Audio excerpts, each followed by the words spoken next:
There is a man, let's call him Alex, sitting in the ambient glow of a screen. It could be his office, it could be a cafe, it could be his living room late at night. The specific location doesn't matter, because the space he truly occupies is a storm of digital noise, a relentless cascade of notifications. Each one, a small claim on his attention, a tiny tap on the window of his sanity, an email from his boss, marked urgent, a news alert, detailing a crisis halfway across the world, a feed of curated images, showing lives that seem impossibly perfect, impossibly happy, making his own feel muted and lacking in comparison. His face, illuminated by the cold light, is a portrait of modern exhaustion. It's not the weariness of a body that has worked hard, but the fatigue of a mind that has never been allowed to rest. He is surrounded by everything, yet feels a profound emptiness. He is connected to thousands, yet feels deeply alone. This state, this feeling of being overwhelmed, of running a race with no finish line, is not a personal failure on Alex's part. It is the quiet epidemic of our time. It is the consequence of a world that teaches us how to acquire, but not how to appreciate, how to achieve, but not how to be. We have become masters of the external world, bending it to our will, yet we remain strangers to our own inner landscape. The constant hum of anxiety is no longer an alarm bell for a specific danger, but the background music of our lives. We are caught in a relentless pursuit of the next thing, the next goal, the next purchase, believing that it will finally deliver the lasting peace we crave, only to find that the moment we grasp it, the satisfaction dissolves and the chase begins anew. We have mistaken the accumulation of things for the cultivation of well-being. But what if there was another way, a path that does not demand that we renounce the world or retreat from our lives, but instead asks us to change our relationship with our own mind? What if the source of our suffering is not the world itself, but the lens through which we view it? Millennia ago, a young prince, sheltered from all hardship, confronted the same fundamental questions of human dissatisfaction and unease. He left his palace not to conquer new lands, but to conquer the turmoil within. The path he discovered, the wisdom he shared, is not a system of belief to be accepted with blind faith. It is a science of the mind, a practical, methodical, and compassionate set of tools designed to help us see clearly, to understand the nature of our own experience, and to uncover a profound and unshakable peace that is not dependent on external conditions, a peace that is available to us, right here, right now. The feeling we left Alex with, that sense of being overwhelmed by a world of relentless demands, is only half the story. The external world, with its emails and notifications, is loud, but it is dwarfed by the volume of a far more persistent source of noise, one that follows us, even when we turn off all our devices and sit in a perfectly silent room. It is the unseen noise, the ceaseless inner monologue that narrates, judges, worries, and remembers. It is the restless energy of a mind that has forgotten how to be still. The Buddha, with his profound understanding of human nature, gave this phenomenon a name, one that is perfectly descriptive: the monkey mind. He observed that the ordinary, untrained human mind behaves like a frantic monkey, swinging restlessly from one tree branch to the next, never staying in one place for more than a moment. It swings from a memory of the past, to a worry about the future, to a judgment about the present, to a fantasy, to a fleeting sensation, back to a worry. It is a mind in constant, agitated motion, a chaotic whirlwind of thoughts and impulses that we have become so accustomed to, we often mistake it for our own identity. We believe that we are this voice, this frantic narrator. This inner chatter is the source of a profound and often unrecognized layer of suffering. It is crucial to make a distinction here, one that lies at the heart of Buddhist psychology. There is a difference between the pain of the world and the suffering we create in our own minds. The ancient teachings speak of two arrows. The first arrow is an actual painful event. It is the difficult diagnosis from a doctor, the loss of a job, a harsh word from a loved one. These things happen. They are part of the texture of life, and they cause pain. This first arrow is, to a large degree, unavoidable. But then comes the second arrow. This is the arrow we shoot at ourselves. It is our reaction to the first arrow. It is the story we tell ourselves about the pain. The first arrow is the critical email from your boss. The second arrow is the story that follows. I am a failure. I'm going to lose my job. Everyone must think I'm incompetent. My life is ruined. The first arrow was the event. The second is the storm of self-judgment, fear, and catastrophizing. The unseen noise of the mind is the quiver from which we endlessly draw these second arrows, turning a single moment of pain into a long season of suffering. Consider the old parable of the farmer who lost his axe. One morning, he went to his shed and discovered his favorite axe was missing. He searched everywhere, but it was gone. Frustration quickly turned to suspicion. His mind, now agitated, immediately began to search for a culprit. He remembered that his neighbor's son had been near the shed the day before. The seed of suspicion was planted. As the day went on, the farmer watched the boy from a distance. He noticed the way the boy walked. It seemed sly, a guilty swagger. He heard the way the boy spoke to his friends. His words sounded deceptive, his laughter forced. He saw the way the boy glanced towards his farm. It was the look of a thief, filled with cunning. Every single action the boy took, no matter how innocent, was filtered through the farmer's suspicion and became irrefutable proof of guilt. The farmer's mind had built a complete reality, a compelling story in which the boy was a thief. He grew more and more certain, his anger simmering just below the surface. The next day, while clearing out a pile of firewood at the back of his property, the farmer kicked something hard. He looked down, and there, half buried under the wood, was his axe. He had simply misplaced it himself a few days earlier. A wave of foolishness washed over him. Later that afternoon, he saw his neighbor's son again, playing in the lane. He watched the boy walk and saw only the easy gait of a young man. He heard him speak and heard only the simple sound of his voice. He saw him glance around and saw only youthful curiosity. Nothing about the boy had changed, but for the farmer, everything had changed.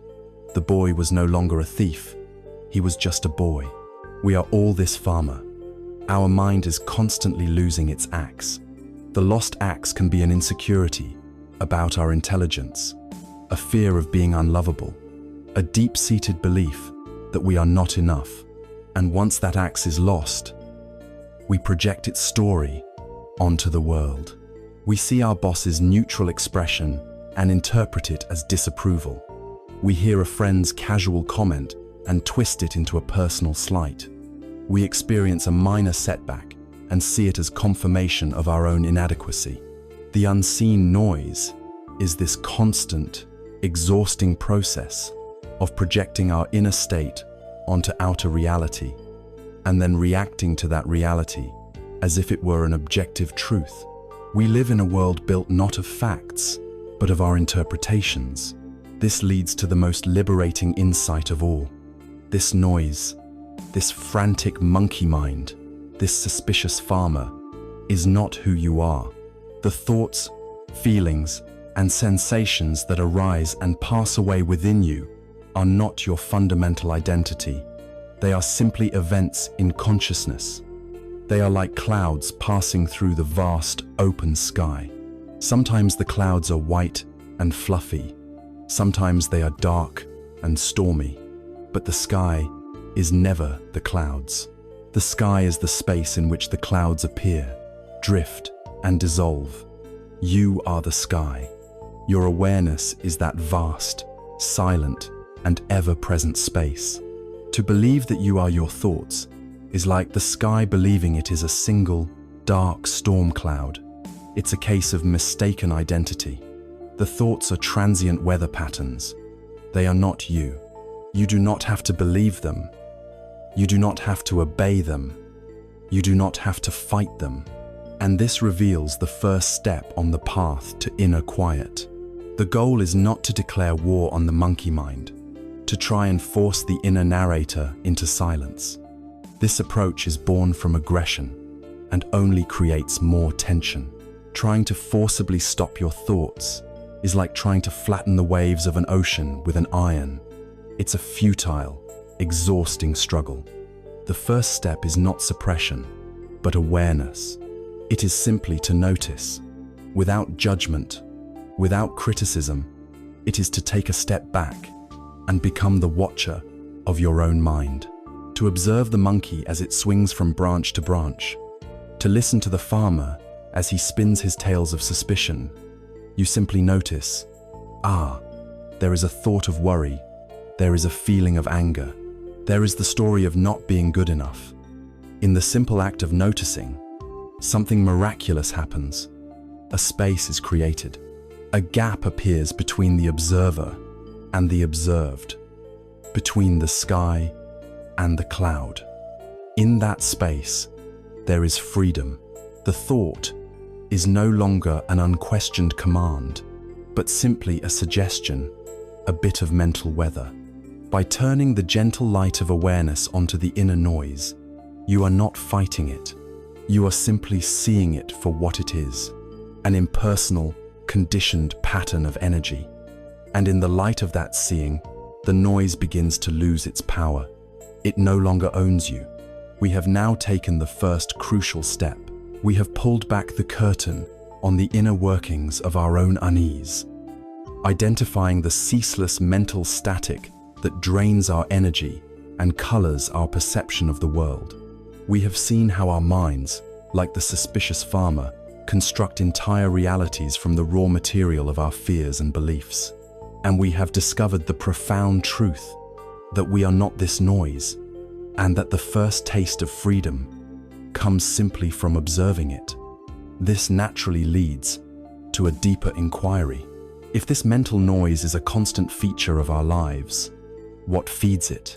What are the themes that the monkey mind returns to again and again? What are the branches it loves to swing from? To find the answer, we must now look at one of the most powerful forces in our modern world, the pervasive and deeply ingrained illusion of enough. The inner noise we have just observed, that restless monkey mind, does not chatter at random. Its frantic swinging follows certain well-worn pathways.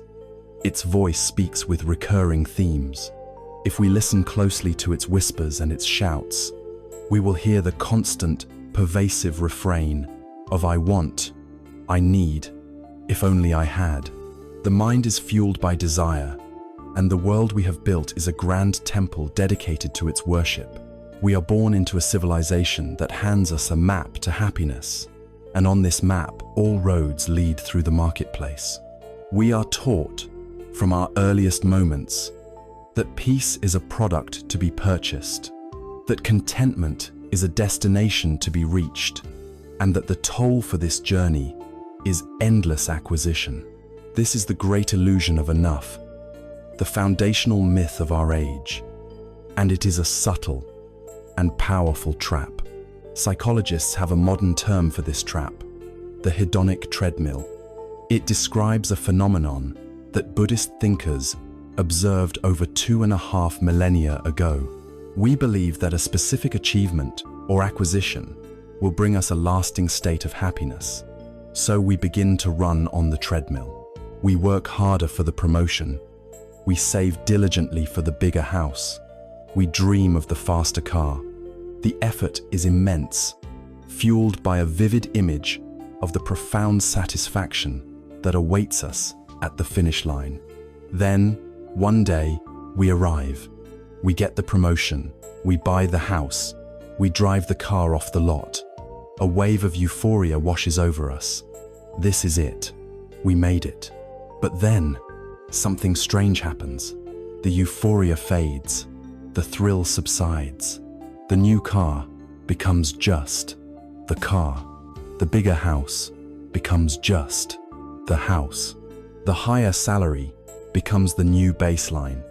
We find ourselves, after a brief and exhilarating sprint, standing in exactly the same place emotionally as when we started. The only thing that has changed is that the finish line has moved further away. Now, it is no longer a promotion, but a senior partnership. Not a bigger house, but a house in a better neighborhood. The treadmill speeds up, and we continue to run, endlessly chasing a horizon that recedes with every step we take. In our modern world, this ancient treadmill has been fitted with a supercharged engine, the engine of social comparison, amplified to an impossible degree by our digital lives. In the past, we might have compared ourselves to our immediate neighbors, a small and manageable circle. Now, we carry a device in our pockets that invites us to compare our ordinary, unedited lives with the perfectly curated highlight reels of millions of strangers. We scroll through an endless stream of exotic vacations, flawless bodies, entrepreneurial successes, and idyllic family moments. We are not consciously aware of it, but with every image, a quiet calculation is made in the mind, a subtle measurement of the gap between our reality and the one on the screen. A feeling of lack begins to settle in, a low-grade but persistent sense of dissatisfaction. Our life, which might have felt perfectly adequate moments before, now seems dull and insufficient. We are constantly exposed to a standard of living and happiness that is not only unrealistic, but is often a complete fabrication. This creates a fertile ground for the seeds of envy, insecurity, and desire to grow, nourishing the very restlessness we long to escape. We are participants in a global competition we never consciously signed up for, and one that has no winners. The Buddhist tradition has a precise and powerful term for this condition. It is called tanha, which translates as thirst, craving, or desire. It is the second noble truth, the diagnosed cause of our inner suffering. The Buddha saw that the root of our dissatisfaction is not in the world itself. Money is not inherently evil. A beautiful home is not the problem. The problem lies in our attachment to them, our clinging, our desperate thirst. It is the belief that our inner well-being is dependent on these external things. This thirst, he explained, is by its very nature insatiable. Trying to satisfy desire by feeding it is like trying to extinguish a fire with oil. Each new acquisition, each momentary pleasure, does not quench the thirst. It only makes it stronger. It reinforces the neural pathway that tells us happiness is out there, solidifying the habit of seeking and ensuring that the cycle of wanting and dissatisfaction continues, growing more intense with every turn.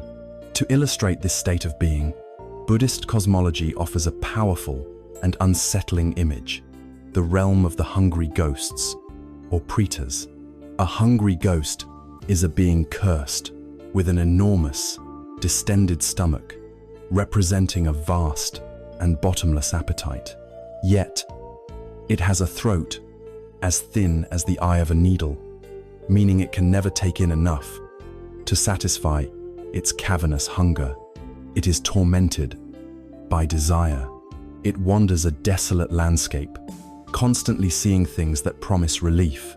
It sees a pool of cool, clear water, but as it stoops to drink, the water turns to fire or filth.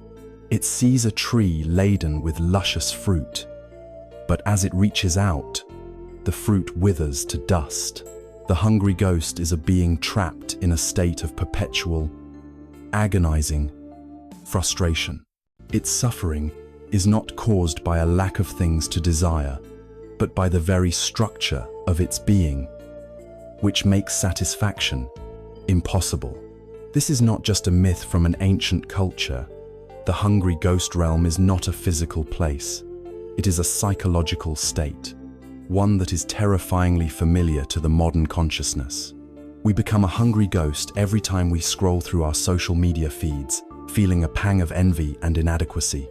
We become a hungry ghost when we pin all our hopes for happiness on the next paycheck, the next relationship, or the next vacation, only to find the emptiness remains when it is over.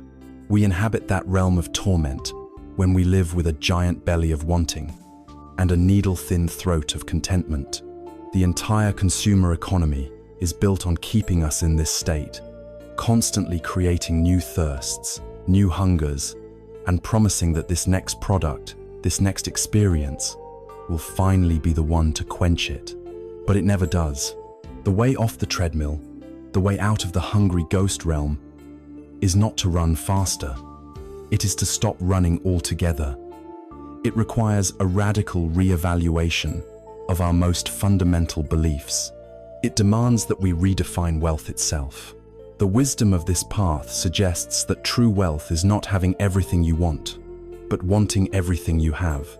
It is the cultivation of contentment, of gratitude for the present moment, exactly as it is. This is not a call for complacency or a rejection of improving one's life. It is an invitation to shift the locus of our happiness from the external to the internal. It is the realization that the peace we are so desperately seeking in the world outside is, and always has been, an innate quality of our own mind, buried under layers of conditioning and craving. To be free from the thirst for more is an inner richness that no amount of material wealth can buy. It is the only true form of abundance. So we see that the illusion of enough is a primary fuel for our inner turmoil. It keeps us striving, comparing, and perpetually dissatisfied, trapping us in a cycle of craving that is perfectly symbolized by the hungry ghost. The only real solution is to turn inward, to cultivate a sense of contentment that is not dependent on what we have. This relentless focus on acquiring something in the future, the next thing that will finally make us happy, has another profound consequence. It systematically robs us of the only time we ever truly have to live, the present. Our obsession with what we lack is inextricably tied to our inability to inhabit the now, keeping our minds perpetually suspended between regret for the past and anxiety for what is yet to come. The restless energy that drives us toward an imagined future of material satisfaction does more than just trap us on a treadmill of desire. It fundamentally alters our relationship with time itself. It pulls our awareness away from the only point where life is actually lived, this present moment, and scatters it into two illusory realms, the past and the future. The mind becomes a ghost, haunting the ruins of yesterday, and a speculator, gambling on the phantom markets of tomorrow. We are almost never truly home, in the here and now. This constant time travel is a primary source of our anxiety and dissatisfaction, a subtle but profound diversion of our life force into channels of regret and worry. From a Buddhist perspective, the past and the future do not exist in the way we think they do. The past is not a solid place you can visit. It is a collection of memories, and memories are not reliable recordings of events. They are stories, edited and colored by our present mood, our beliefs, and everything that has happened since. A memory of a childhood event can feel warm and nostalgic one day, and sorrowful and traumatic the next, depending on the lens through which we are looking. It is a a dream from which we have already awakened. The future is even more ethereal. It is pure imagination, a projection of our current hopes and fears. It has no substance. It is a phantom, a story we tell ourselves about what might be. Yet, we invest nearly all of our energy in these two insubstantial realms. We spend our present moments dissecting the unchangeable past and rehearsing for a non-existent future, while the vibrant, living reality of now passes by, completely unnoticed. Dwelling in the past typically takes two forms, both of them heavy burdens. The first is regret. The mind becomes a courtroom, where we are both the prosecutor and the defendant, endlessly retrying old cases. We are trapped in a loop of if only I had said that, if only I hadn't done that, if only I had chosen the other path. We replay scenes over and over, as if by sheer force of thought we could somehow alter the script of what has already occurred. This is a form of self-flagellation, a pointless expenditure of energy that creates nothing but a sense of shame and powerlessness. The second form is resentment. This is when we carry the hurt inflicted upon us by others. We believe that by holding on to our anger, our grudge, we are somehow punishing the person who wronged us. The Buddha offered a powerful metaphor for this state. He said that holding on to anger is like grasping a hot coal with the intent of throwing it at someone else. In the end, you are the one who gets burned. The heat, the poison, the pain of resentment exists only within our own mind and body. The other person may be living their life completely unaware of the turmoil we are putting ourselves through. Letting go of that resentment is not an act of condoning what they did. It is not for their benefit. It is an act of profound self-compassion, of freeing ourselves from the burning coal, of refusing to continue suffering for a wound that was inflicted long ago. If the past is a prison of regret and resentment, the future is a wilderness of anxiety. The mind endlessly spins out scenarios, most of them catastrophic. We worry about our health, our finances, our relationships, our children.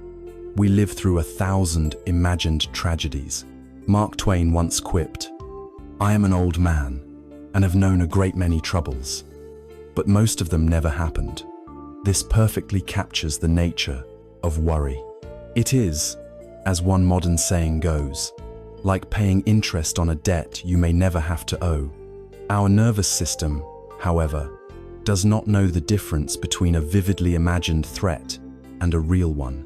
When we worry, our body responds as if the catastrophe is happening right now.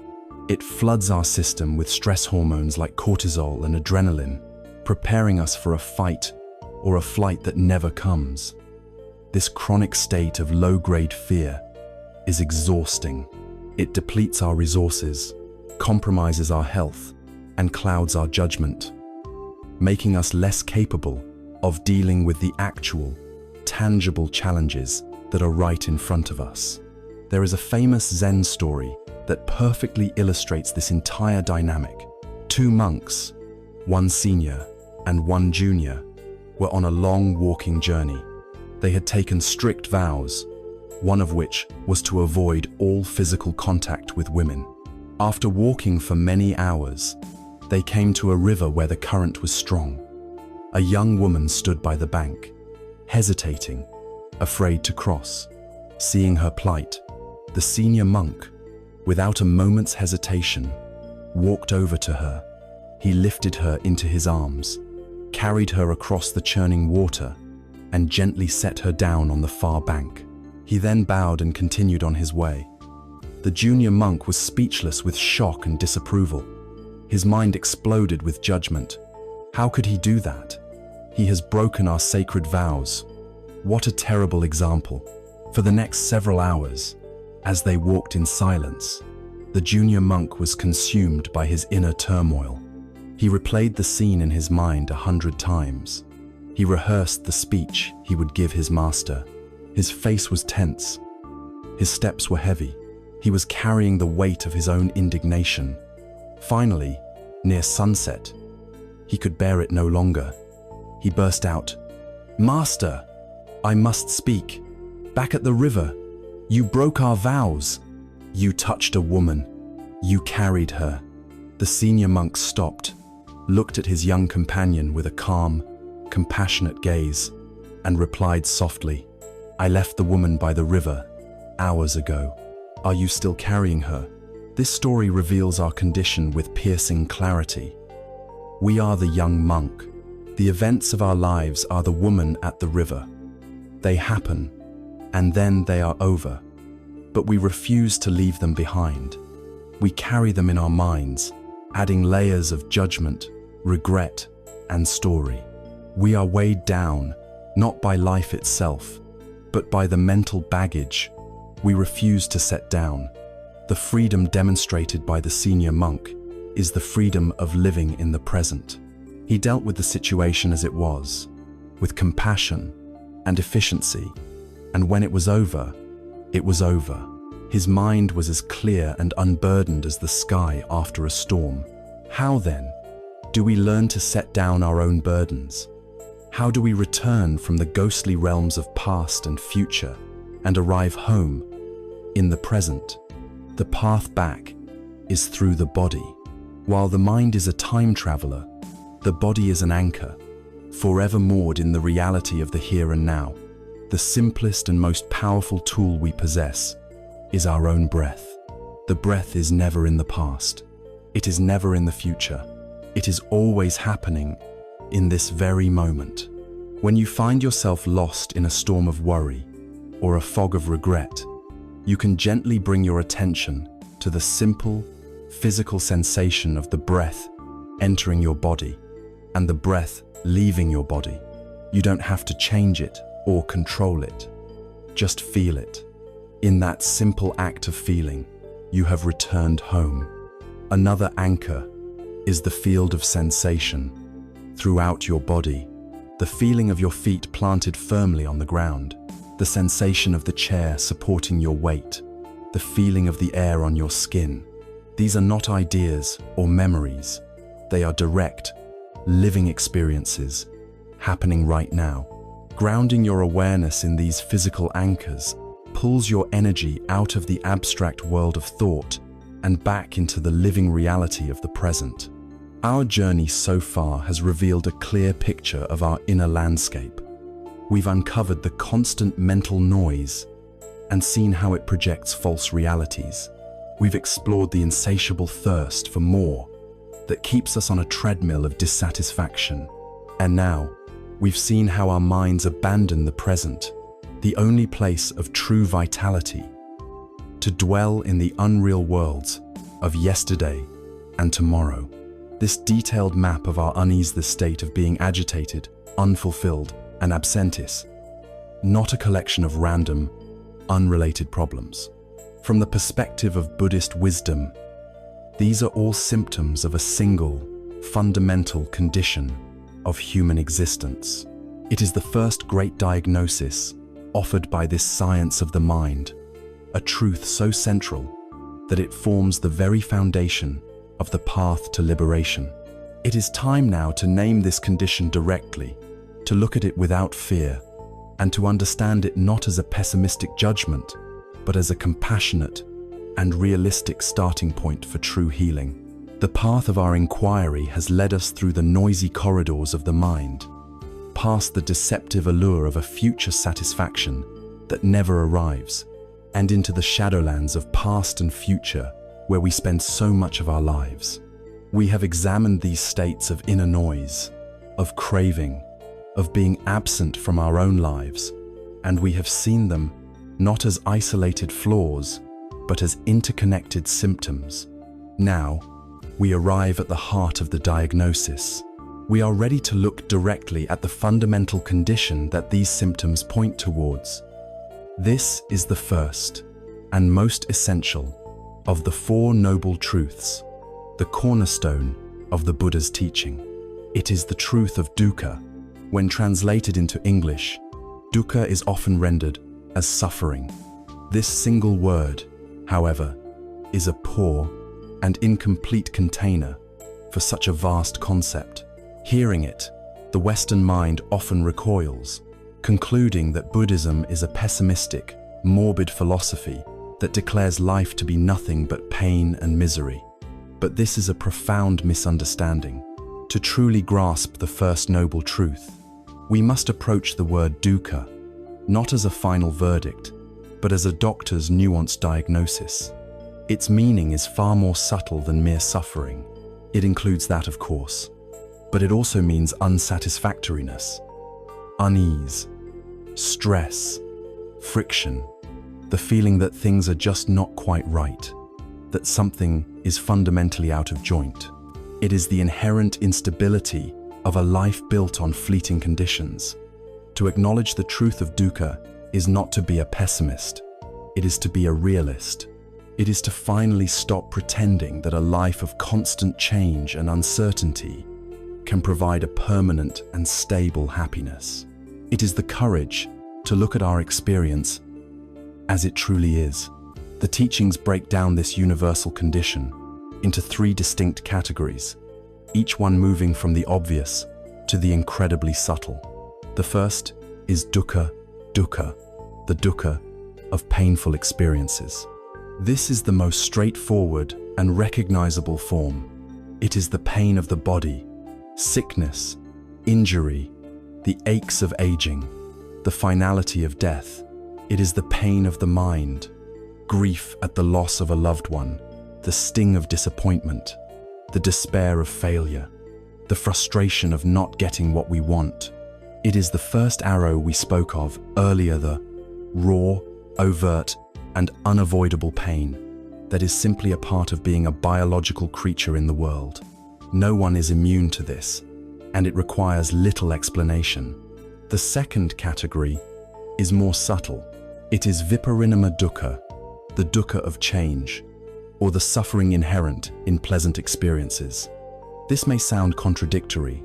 How can pleasure be a form of suffering? The suffering arises not from the pleasure itself, but from its impermanent nature. Think of the most beautiful sunset you have ever seen. In the very moment of its peak beauty, there is a subtle, underlying anxiety, because you know it cannot last. The joy of a wedding celebration is tinged with the knowledge that this perfect moment will soon become a memory. The happiness we feel in a loving relationship carries with it the seed of potential future pain, because we know that relationships change, people change, and ultimately, loss is inevitable. We cling to these happy moments, trying to freeze them in time, and this very clinging, this resistance to the natural flow of change, is itself a form of suffering. The higher we build our castles of happiness on the shifting sands of worldly conditions, the more anxious we are about their collapse, and the greater our pain when they inevitably crumble. The third category is the deepest and most pervasive. It is sankhara dukkha, the dukkha of conditioned existence. This is the background radiation of dissatisfaction that hums beneath all of our experiences. Even when things are seemingly going well, it is the fundamental stress and insecurity that comes from being a self. This self that we hold so dear is not a solid, independent entity. It is a temporary assembly, a process conditioned by countless factors beyond our control: our genetics, our upbringing, our culture, the food we eat, the air we breathe. It is in a constant state of flux. The subtle, deep-seated anxiety of having to maintain, defend, and satisfy this fragile, ever-changing construct is the essence of sankhara dukkha. It is the friction of existence itself. It is the reason why, even in moments of peace and quiet, a sense of restlessness can arise, a feeling that something needs to be done, something needs to be fixed. It is the stress of being a phenomenon, not a stable thing. The story of Kisa Gotami provides the most moving illustration of a human being awakening to this truth. Kisa Gotami was a young woman whose first and only child had died, consumed by an unbearable grief. She refused to accept his death. She clutched the tiny, lifeless body to her chest and wandered from house to house, desperately seeking a medicine that could bring him back to life. Some people mocked her, others turned away in pity, but no one could help.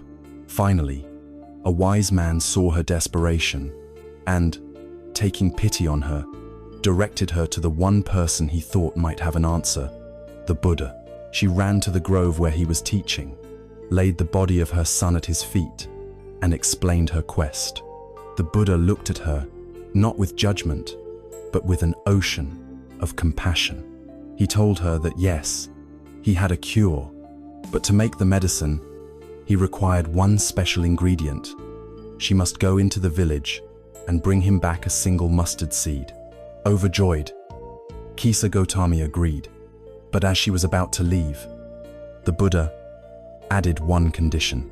The mustard seed must come from a house where no one, no parent, no child, no spouse, no servant had ever died. Filled with a desperate hope, she began her search. At the very first house, a kind woman offered her a handful of mustard seeds. But when Kisa Gotami asked the crucial question, "Has anyone in this house ever known death?" the woman's face fell. "Oh, yes," she said. "I lost my husband last year." Kisa Gotami went to the next house, and the next, and the next. The story was always the same.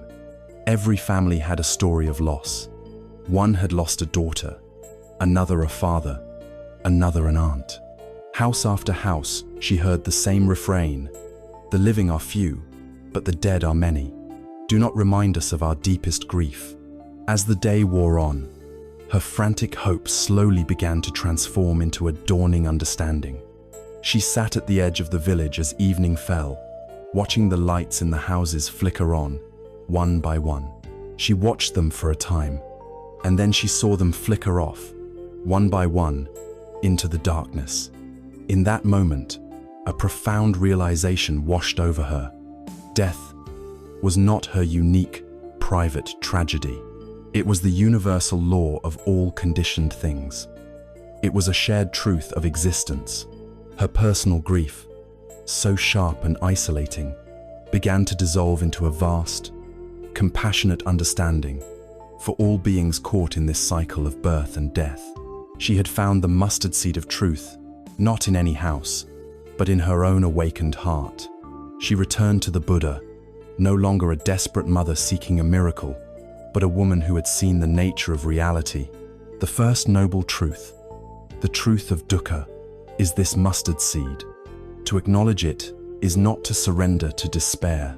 It is the beginning of wisdom. It is the moment Kisa Gotami truly began to heal. The Buddha is often called the great physician.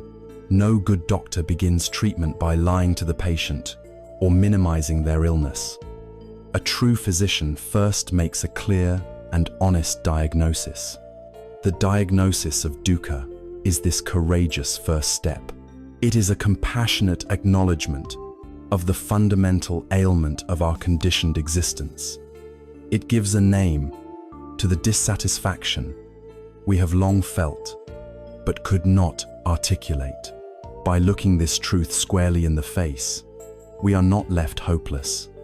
Instead, for the first time, we are empowered. The diagnosis is made, the condition is known, and this naturally gives rise to the next, most vital question on the path to healing. If this is the ailment, what is its cause? Having faced the diagnosis of dukkha, the first noble truth, we are not left in a state of passive resignation. We are instead empowered, like a patient who has finally understood their ailment and can now inquire into its cause. The Buddha, acting as the great physician, does not point to an external agenda punishing God, a flawed universe, or the actions of other people as the source of our fundamental unease. Instead, he turns the gaze of inquiry inward. The cause of dukkha, he explains in the Second Noble Truth, is not a mystery. It is something we are intimately familiar with, a force that drives nearly every moment of our waking lives. The cause is tanha. The Pali word tanha translates literally as thirst, but it is not the simple thirst for a glass of water on a hot day. It is a deep, unquenchable, feverish thirst of the heart and mind. It is a compulsive craving, a relentless reaching and grasping for something other than what is present. It is the engine of the hedonic treadmill, the fuel for the monkey mind. It is that inner voice that constantly whispers, "This isn't it.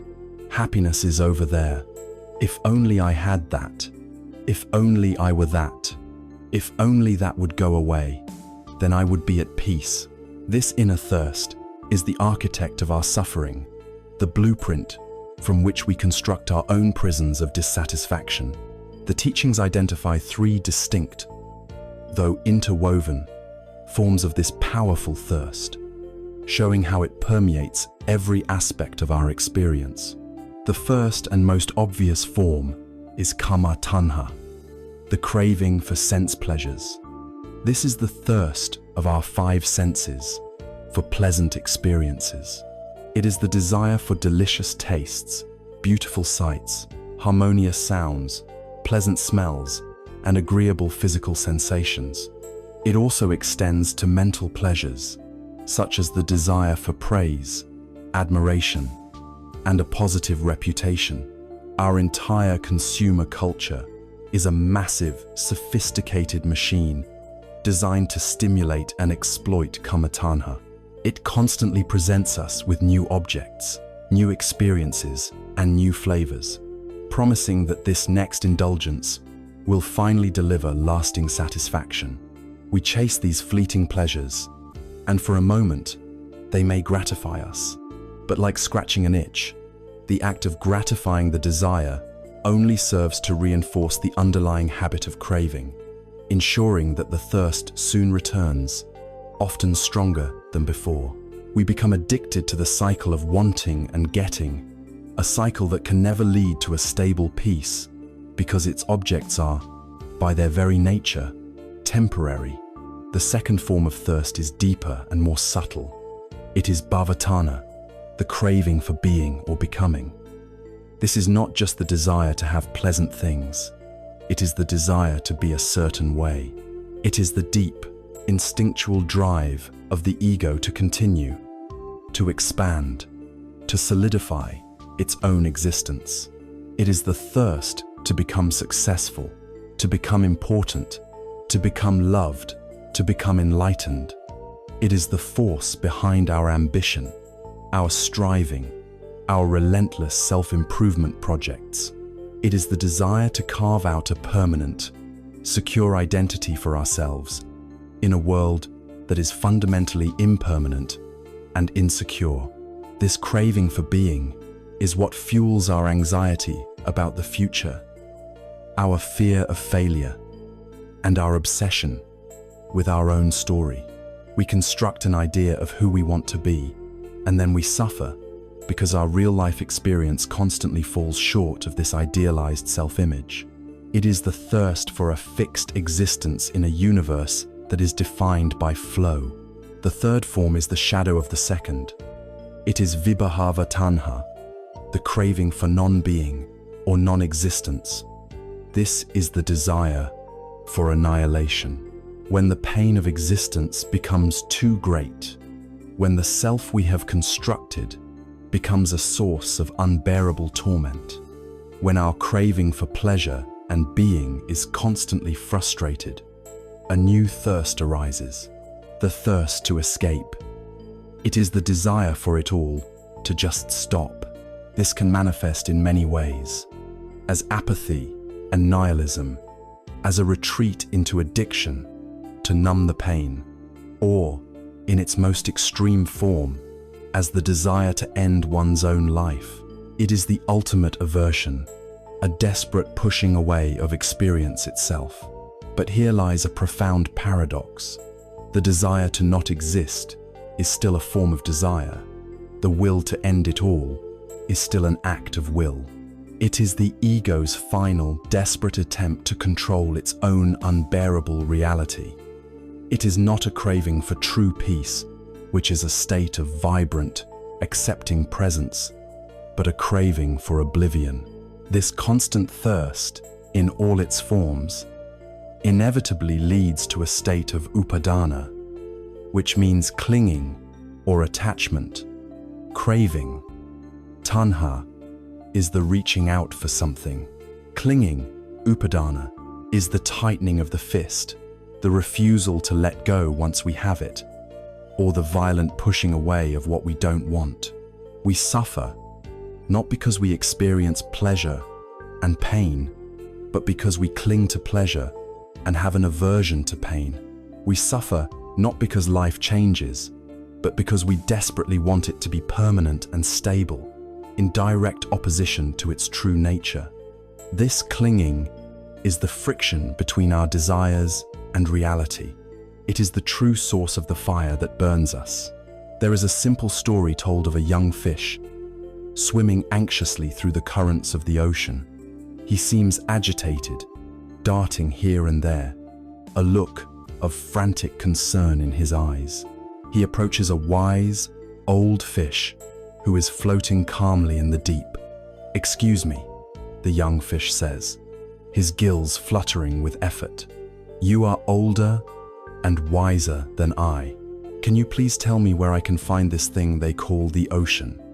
I have heard it is vast and magnificent, and I have dedicated my life to searching for it, but I see it nowhere."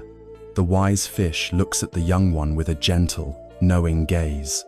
"The ocean?" he replies slowly. "The ocean is what you are in right now. It is all around you. It is beneath you and above you.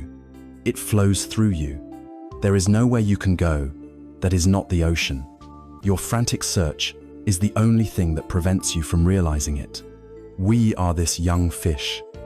The peace, contentment, and freedom we seek are the ocean. We believe it is something separate from us, an external goal to be achieved, a destination to be reached after a long and difficult search. So we dart through life, chasing after relationships, careers, possessions, and spiritual experiences, hoping that one of them will finally be it.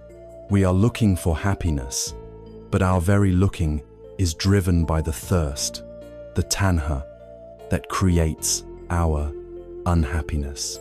The tragic irony is that the peace we seek is not a destination to be found, but our own fundamental nature, the very medium of our being. Once the agitation of craving and clinging has been allowed to settle, we are already in the ocean. This thirst is the unconscious driver of our lives. It filters our perception, directing our attention toward potential sources of pleasure and away from potential sources of pain. It is the bias that makes us see the world not as it is, but as a menu of options for self-gratification or a field of potential threats to the self. This constant, underlying orientation toward getting and avoiding is the very essence of sankhara dukkha, the background stress of conditioned existence. So, the great physician has pointed to the source of the fever. It is not the world, but the thirst within us. It is the endless reaching for what we don't have, the clinging to what we do, and the pushing away of what we fear. The diagnosis of dukkha has been followed by the clear identification of its cause, tanha. This brings us to a crucial point of inquiry. All of this thirst, the craving to be, the craving not to be, the craving for pleasure, seems to revolve around a central character, the I, the ego, this self that feels the craving and does the clinging. To fully understand the architecture of our suffering, we must now turn our full attention to this architect. We must investigate the nature of this I that seems to be at the center of it all. This is the next vital step on the path to freedom. We have followed the trail of our own disease, from its symptoms to its cause. We have seen that the fever of dukkha, our pervasive unsatisfactoriness, is caused by the incessant thirst of tanha, or craving. But this points us toward an even deeper question.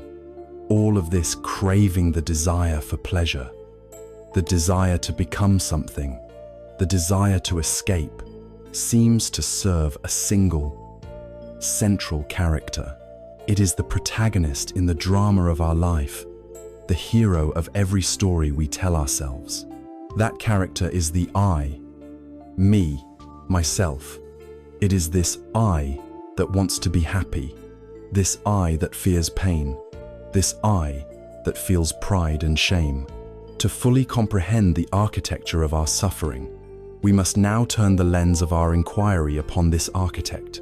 We must dare to ask the most fundamental question of all. What precisely is this self?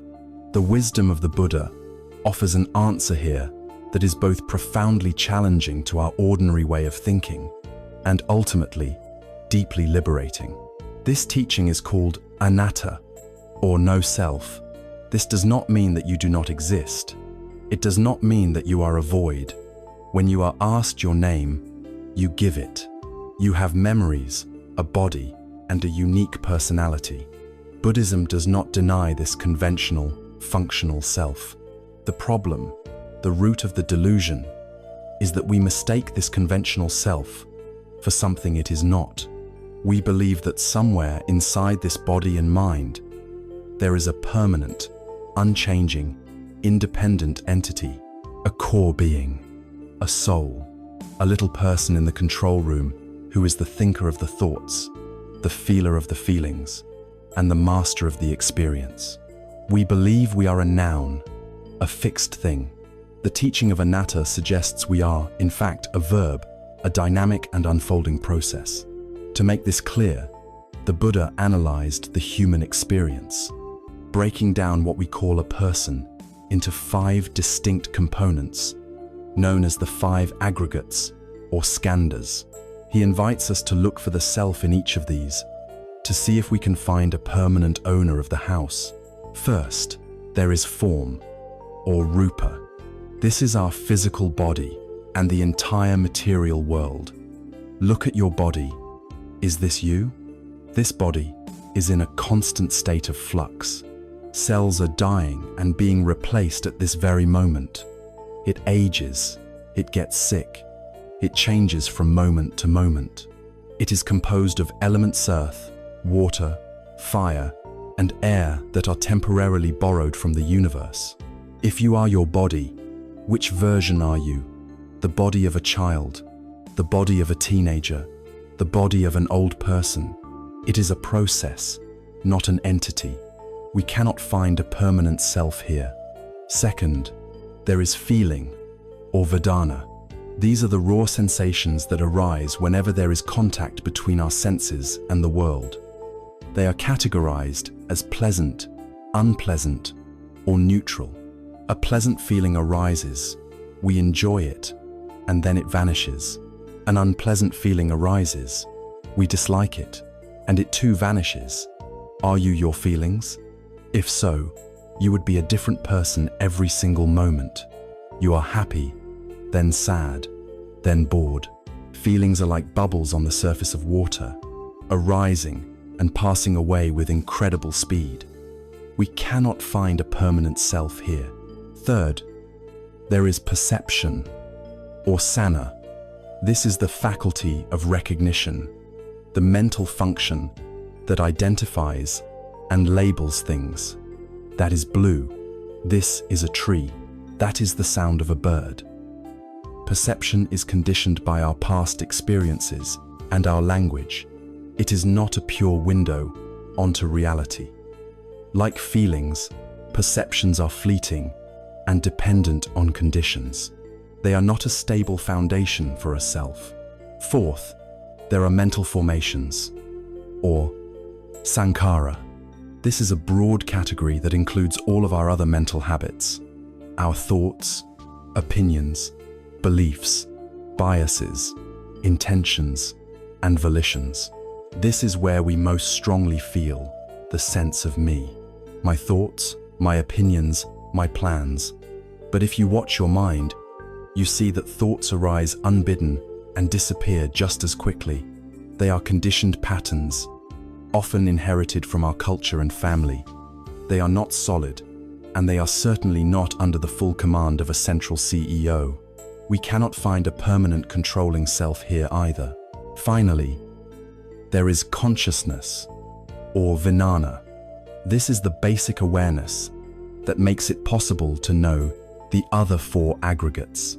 It is the light that illuminates the experience. But even consciousness is not a single, unified thing. It arises in dependence upon conditions. There is I consciousness, which arises when an I and a form come together. There is ear consciousness, which arises when an ear and a sound come together. It is not a standalone soul or observer that exists independently. It is also part of the process, flickering in and out of being from moment to moment. After this exhaustive analysis, we are left with a startling conclusion. We have taken the entire machine of the self apart, piece by piece, and we cannot find the driver. The self, the I, is not a thing. It is an event. It is the synergistic coming together of these five changing processes. A beautiful and famous dialogue from the ancient text, The Questions of King Milinda, illustrates this perfectly. A Greek king, Milinda, sought out a wise Buddhist sage named Nagasena. The king, a keen philosopher, wanted to test the sage's wisdom. After initial greetings, Nagasena says that he is known as Nagasena, but this is only a name, a designation, and that no permanent individual resides behind it. The king is intrigued and challenges him. He asks, if there is no person, then who is it that wears these robes and eats this food? Nagasena responds with a question of his own. Your Majesty, he asks, how did you arrive here? Did you walk, or did you come in a chariot? The king, proud of his royal transport, replies that he came in a chariot. Excellent, says Nagasena. Then please, Your Majesty, define for me what a chariot is. Is it the pole that connects to the horses? Is it the axle? Is it the wheels? Is it the frame? Or the reins? Or the whip? To each question, the king is forced to answer no. Then, continues Nagasena, is the chariot all of these parts combined? The king agrees that it is. And so, the sage concludes, the word chariot is simply a convenient name, a designation given to a particular assembly of parts. When the parts are all present and arranged in this way, we speak of a chariot, but there is no separate, essential chariotness that exists apart from the pieces. It is the same with Nagasena. It is a name given to the coming together of form, feelings, perceptions, mental formations, and consciousness. There is no permanent soul or self to be found within. This can sound frightening, but it is the key to liberation. The mistaken belief in a solid, separate self is the very root of both our deepest fears and our most intense cravings. We fear death because we believe that this precious I will be annihilated. We are wounded by criticism because we believe this solid I is being attacked. And all of our craving, our tanha, is in service of this illusion. We accumulate possessions, titles, and experiences to decorate and fortify this imaginary self, to make it feel more real, more substantial, more secure. The ego is a prison, and we are both the inmate and the warden, working tirelessly to reinforce the very walls that confine us. Understanding anatta, therefore, is not an act of self-destruction. It is an act of letting go of an immense burden. It is the realization that you are not the small, fragile, isolated self you imagined you to be.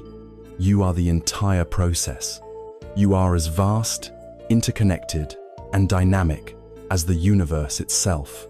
It is the difference between being a tight, defended fist and a relaxed, open hand, able to receive and let go. We have now peeled back another profound layer of our conditioning. The thirst of tanha, which causes our suffering, is itself in service to an imaginary master, the solid, separate self. Our belief in this self is not just a philosophical error. It is the very anchor point for our fear and desire. But this raises one final, crucial question. If this belief in a separate self is a mistake, a fundamental misperception of reality, why is it so universal?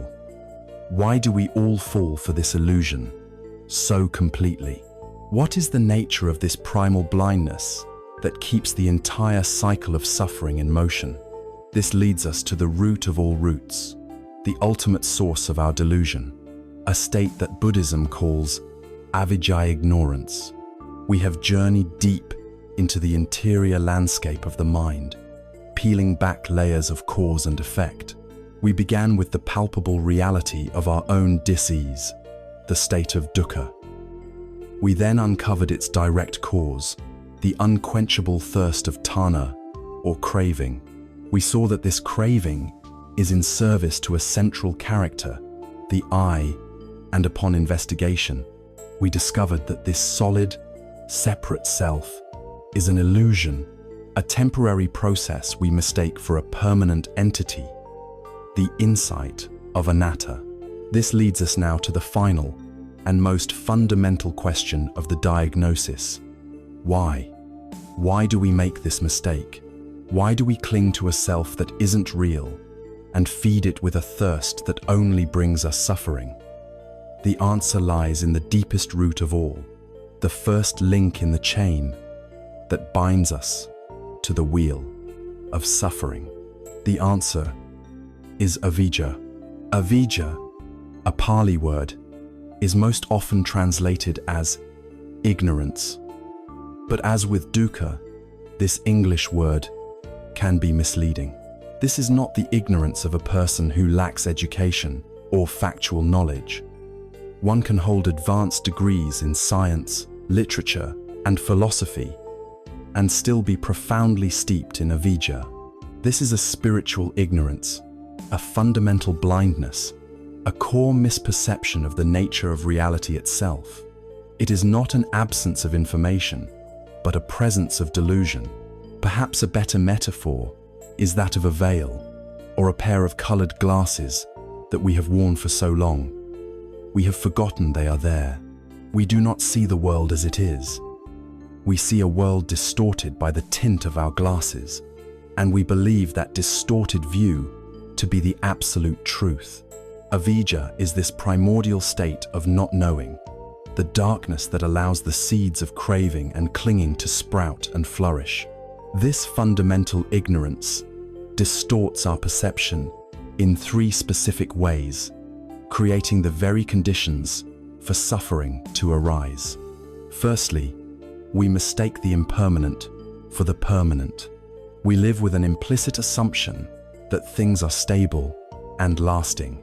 We build our lives, our identities, and our hopes on our youth, our health, our relationships, our careers, and our possessions, as if they will endure forever. We are then shocked and thrown into turmoil when they inevitably change, decay, and pass away. This ignorance of impermanence, or anicca, means we are constantly trying to build a solid stone fortress on the surface of a flowing river. Secondly, we mistake what is inherently unsatisfactory for what is satisfactory. We chase after fleeting sense pleasures, social status, and material wealth, believing they hold the key to lasting happiness.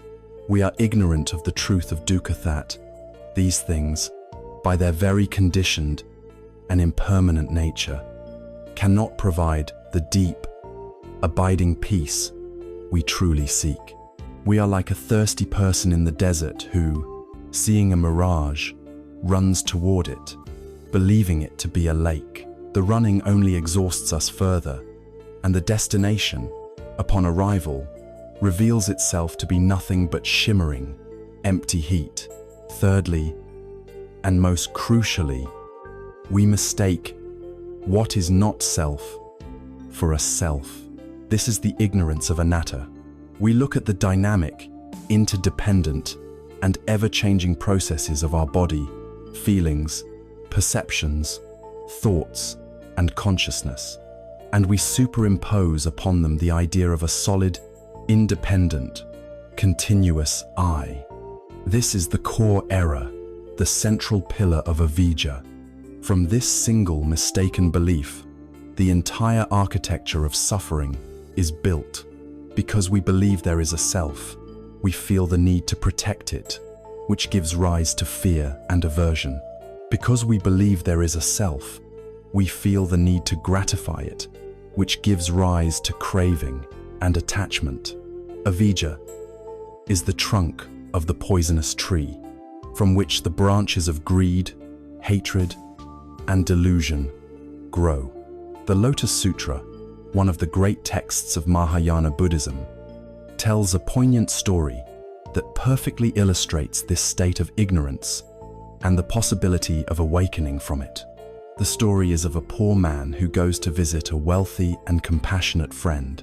They drink wine together, and the poor man, unaccustomed to such drink, falls into a deep, drunken sleep. The wealthy friend is suddenly called away on urgent business. Before he leaves, he wants to help his impoverished friend, who he knows struggles greatly. Not wishing to wake him, the wealthy friend takes a priceless, flawless jewel and carefully sews it into the inner lining of the poor man's coat. The poor man eventually wakes up, completely unaware of the treasure he now carries. He leaves his friend's house and resumes his life of wandering and destitution. For years, he toils for the smallest amounts of food and shelter, enduring immense hardship, constantly feeling the ache of his own poverty and lack. He believes himself to be utterly worthless and without resources. Many years later, he happens to cross paths with his wealthy friend again. The friend is astonished to see him still in such a wretched state. "You foolish man," he exclaims. "Why have you been living like this? All this time, I have thought of you, knowing you could be living in ease and comfort." The poor man is confused. The friend then reaches out, takes the tattered old coat, turns it inside out, and reveals the magnificent jewel, still sewn into the lining, glittering with a pure, brilliant light. "I gave this to you years ago," the friend says. "It has been with you this entire time. You have been living in poverty while possessing an incalculable fortune. We are this poor man. The priceless jewel is our own true nature, our innate capacity for wisdom, clarity, compassion, and peace. It is often called our Buddha nature. It is not something we need to acquire, create, or earn. It is already sewn into the very fabric of our being. Avijja, our fundamental ignorance, is the drunken stupor that prevents us from knowing the treasure we carry. We wander through life, feeling incomplete, lacking, and spiritually impoverished, constantly searching outside of ourselves for the wealth that already lies within. The entire spiritual path is not about adding anything new to ourselves, but about waking up from this stupor and recognizing the jewel that has been there all along. The direct antidote to the darkness of avijja is the light of prajna, or wisdom. This is not the accumulation of more concepts or beliefs. It is a direct, penetrating insight that shatters the illusions. It is the moment the poor man sees the jewel for himself. It is the act of finally taking off the colored glasses and seeing the world and ourselves as we truly are. This wisdom is the clear seeing of the three truths we have explored: the truth of impermanence, anicca, the truth of unsatisfactoriness, dukkha, and the truth of not, self. anatta. So, our investigation has reached its conclusion. We have followed the chain of causation to its absolute source. The suffering we experience is caused by our craving, which is fueled by our mistaken belief in a solid self, which is, in turn, rooted in a fundamental ignorance of the way things are. We have completed the full diagnosis offered by the great physician. We understand the illness, its symptoms, and its deepest causes. A diagnosis alone, however, can lead to despair if there is no hope for a cure. But the Buddha's message is, above all, a message of profound hope. Having diagnosed the ailment with unflinching honesty, he did not stop there. He then, with equal clarity and compassion, prescribed the medicine. He laid out a complete, practical, and comprehensive path that leads directly to the cessation of suffering and the realization of our own inner wealth. This is the hopeful turning point of our journey, the movement from diagnosis to treatment. We now turn from the cause of suffering to the path of its liberation, the Noble Eightfold Path. Having journeyed to the absolute root of our suffering, having looked unflinchingly at the diagnosis of dukkha and its cause in tanha, fueled by the illusion of self and shrouded in the veil of avidya, we might feel a sense of weight. But it is here, at the point of greatest clarity about our condition, that the path offers its greatest hope. The Buddha, as the great physician, did not simply diagnose the illness and its origins. He also affirmed, with absolute certainty, that a cure is possible, and he provided a detailed, practical prescription for that cure. This is the fourth noble truth, the hopeful dawn that follows the dark night of diagnosis. It is the truth of the path leading to the cessation of suffering. This path is known as the Noble Eightfold Path. It is not a path of blind faith or metaphysical belief. It is a path of action, of cultivation, of seeing for oneself. The Buddha called it the middle way because it skillfully steers between two extremes he himself had experienced and found wanting. On one side is the extreme of sensual indulgence, the belief that happiness can be found by gratifying every desire the life he had known as a prince, which he found to be hollow and ultimately unsatisfying. On the other side is the extreme of severe asceticism, the belief that spiritual purification can be achieved by punishing the body and denying all comfort the life he practiced for 6 years in the forest, which he found only led to weakness and did not touch the roots of mental suffering. The Noble Eightfold Path is a masterful middle way between these two, a path that is both humane and deeply transformative. It is a way of living in the world with wisdom, integrity, and a peaceful mind. Before we explore its components, it is crucial to understand the meaning of the word that begins each step right. The Pali word is samma, and its translation as right can be misleading to a modern ear, suggesting a rigid, moralistic dichotomy of right versus wrong. A more helpful and accurate translation of samma would be wholesome, skillful, complete, or even perfect. It refers to a way of thinking or acting that is skillful in the sense that it leads to the reduction of suffering and the cultivation of peace for oneself and for others. It is not a commandment from on high, but a practical guideline, like instructions from a master craftsman on how to build a beautiful and sturdy table. This is not a path of judgment, but a path of developing skillfulness in the art of living. The 8 factors of the path are not a random collection of rules, but a holistic and integrated curriculum for human flourishing. They are traditionally grouped into 3 essential sections, each supporting and deepening the others. The first section is wisdom, or prajna in Sanskrit.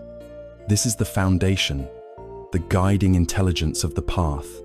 It consists of right view and right intention. It is about having a clear map of reality, understanding the principles of cause and effect, and cultivating a motivation that is rooted in compassion and the desire for freedom rather than in greed or fear. It is the compass and the sextant for our journey, ensuring we are heading in the correct direction. The second section is ethical conduct, or sila. This is how our inner wisdom manifests in our outer life. It consists of right speech, right action, and right livelihood. This is the practice of purifying our engagement with the world. It is about learning to speak, act, and earn a living in ways that cause no harm and actively contribute to the well-being of all. It ensures that our journey through the world is a graceful one, creating peace rather than conflict around us. It is the skillful navigation of the ship. The third section is mental discipline, or samadhi. This is the internal training of the mind itself. It consists of right effort, right mindfulness, and right concentration. This is the gymnasium, where we develop the mind's inner strength and stability. It is the practice of calming the agitated waters of the mind so that we can see into its depths. It is about developing the focus, clarity, and unwavering presence needed to sustain our ethical conduct and truly realize wisdom. It is the training of the crew to keep the ship steady in any storm. Crucially, these 8 factors are not to be practiced as a linear sequence of steps, like climbing a ladder. It is not that you perfect right view, then move on to right intention, and so on. They are to be developed simultaneously, as they are all deeply interconnected. The path is better imagined as a wheel with 8 spokes. Each spoke is essential for the wheel to be strong and to turn smoothly. Or perhaps it is a spiral, where we continuously revisit each factor at deeper and deeper levels of understanding. For instance, a moment of right mindfulness. Samadhi allows you to catch an unskillful word before you speak it, sila, and this direct experience of restraint deepens your understanding of cause and effect, thereby strengthening your right view, wisdom. Each part nourishes every other part in a beautiful, upwardly spiraling synergy. The Buddha offered a famous and powerful parable to illustrate the purpose and nature of this path. He asked his followers to imagine a person standing on the bank of a vast and dangerous river. This shore is the world of suffering, of birth and death, of samsara. The far shore is safe, peaceful, and secure. It is nibbana, liberation. There is no bridge to cross this river, and no ferry boat to take one over. So, the person, being resourceful, gathers materials that are available on the bank: grass, twigs, branches, and leaves. They skillfully bind them together with vines, and with great effort, they construct a simple raft. This raft is the noble eightfold path. Using this raft, paddling with their hands and feet, they make the difficult journey across the dangerous waters and arrive safely on the far shore. The Buddha then asks a critical question. Now that this person has crossed over, what should they do with the raft? Should they, thinking, "This raft has been so helpful to me, I will not abandon it," lift it onto their head and carry it with them as they continue their journey on land? The monks replied that they should not. A wise person, the Buddha explained, would push the raft back into the water or leave it on the bank for others to use, and then continue their journey unburdened. The meaning is clear. The entire path, with all its teachings and practices, is a pragmatic tool. It has a purpose: to carry us from the shore of suffering to the shore of freedom. It is not to be turned into a dogmatic belief system or an object of clinging. We do not practice mindfulness to become good at mindfulness. We do not practice ethical conduct to gain a sense of spiritual superiority. We engage with these practices for the sole purpose of liberating the heart. The goal is not to become a perfect Buddhist. The goal is to become a free human being. This, then, is the medicine. It is not a single magic pill, but a comprehensive lifestyle, a gradual training of heart and mind. It is a path that invites participation, not passive belief. Its truth is not something to be accepted because it is written in a book, but something to be verified in the laboratory of your own experience. The Buddha's constant refrain was ehipassikokum, and see for yourself. Does this way of living lead to less suffering? Does it lead to more peace? The proof is in the practice. With this map of the raft now laid out before us, we are ready to begin its construction. We begin, as all true journeys must, with the foundation of everything else, the first element of wisdom that illuminates all the other steps. We begin by learning to see. Of all the steps upon the Noble Eightfold Path, the journey begins with this one, right view. In Pali, it is called Samma Dittati. It is placed first for a reason. Right view is the compass for the entire journey. It is the North Star by which we navigate. Without a clear and accurate view of the landscape, our efforts, no matter how sincere or strenuous, can lead us astray.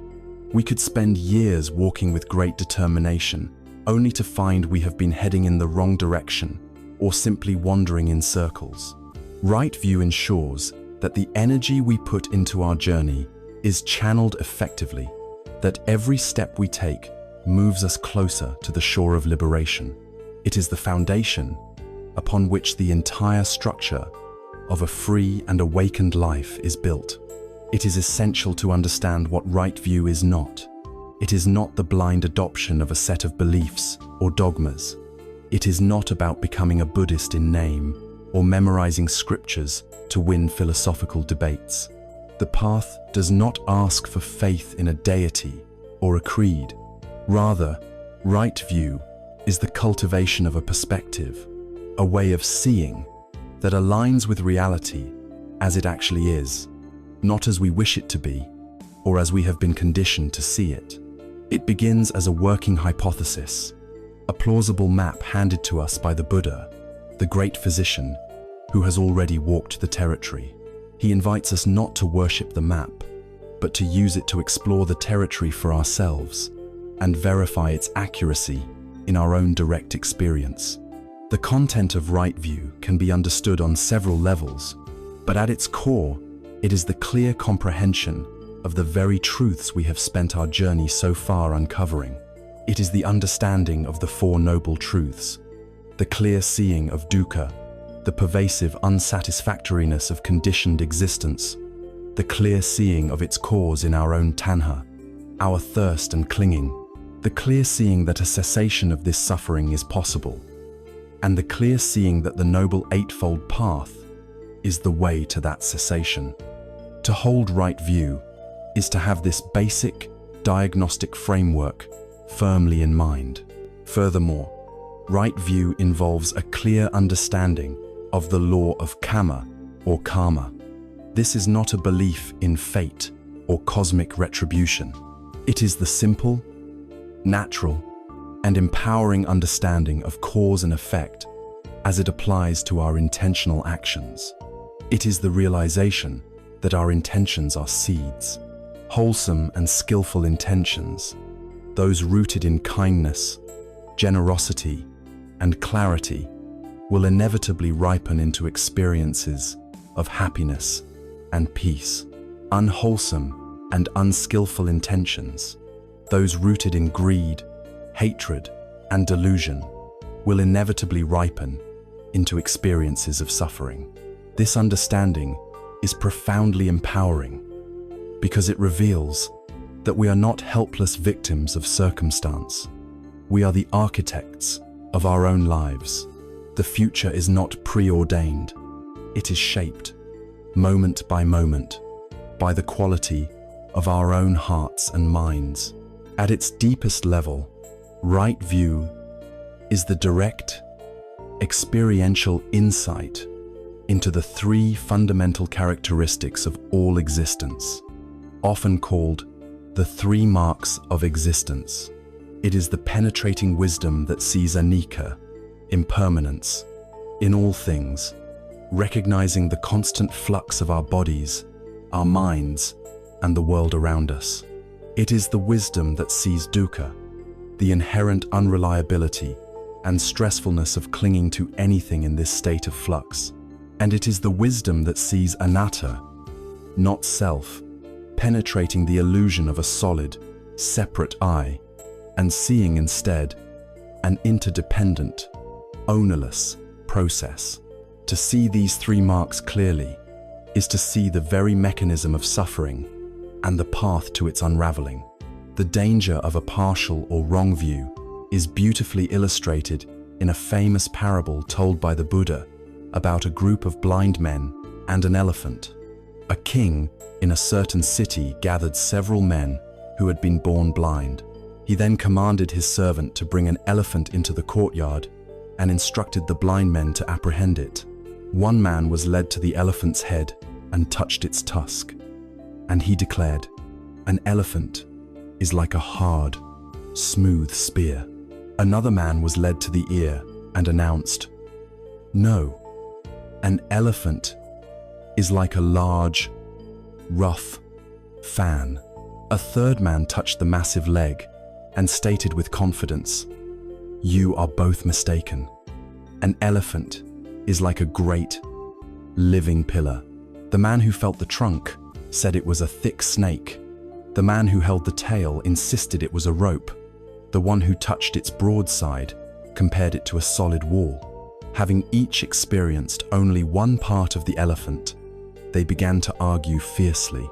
Each man was absolutely convinced that his own limited experience represented the complete truth, and that all the others were liars and fools. They fell into a loud and heated dispute, unable to reach any agreement. The Buddha explained that this is the condition of those who hold fixed, dogmatic views. They grasp one small fragment of the truth, mistake it for the whole picture, and then spend their energy defending their partial view and attacking others.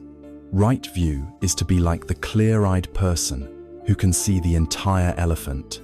This person does not argue. They see the tusk, the ear, the leg, and the trunk, and they understand how all these different parts fit together to form the single reality of elephant. Right view is this holistic perspective. It sees the interconnectedness of things. It comprehends the whole system of suffering and freedom, not just one isolated part. Therefore, right view is the direct antidote to avijja, the root ignorance we explored earlier. Avijja is the state of the blind men, a state of darkness where we mistake the impermanent for the permanent, the unsatisfactory for the satisfactory, and the not-self for a self. Right view is the dawning of sight. It is the light of wisdom that dispels this darkness, not by force, but simply by its own presence. It is the beginning of the end of delusion. It is important to recognize that right view develops in stages. It begins with what is called conceptual view, or wisdom gained through hearing and learning. This is what we are doing right now, learning the map, studying the concepts of the Four Noble Truths, Kamma, and the three marks of existence. This stage is essential. It gives us the initial direction and inspiration.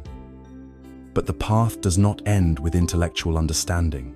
This conceptual knowledge must mature into experiential view, or wisdom gained through direct cultivation and meditation. It is the difference between reading a travel guide to a city and actually walking its streets, smelling its foods, and meeting its people.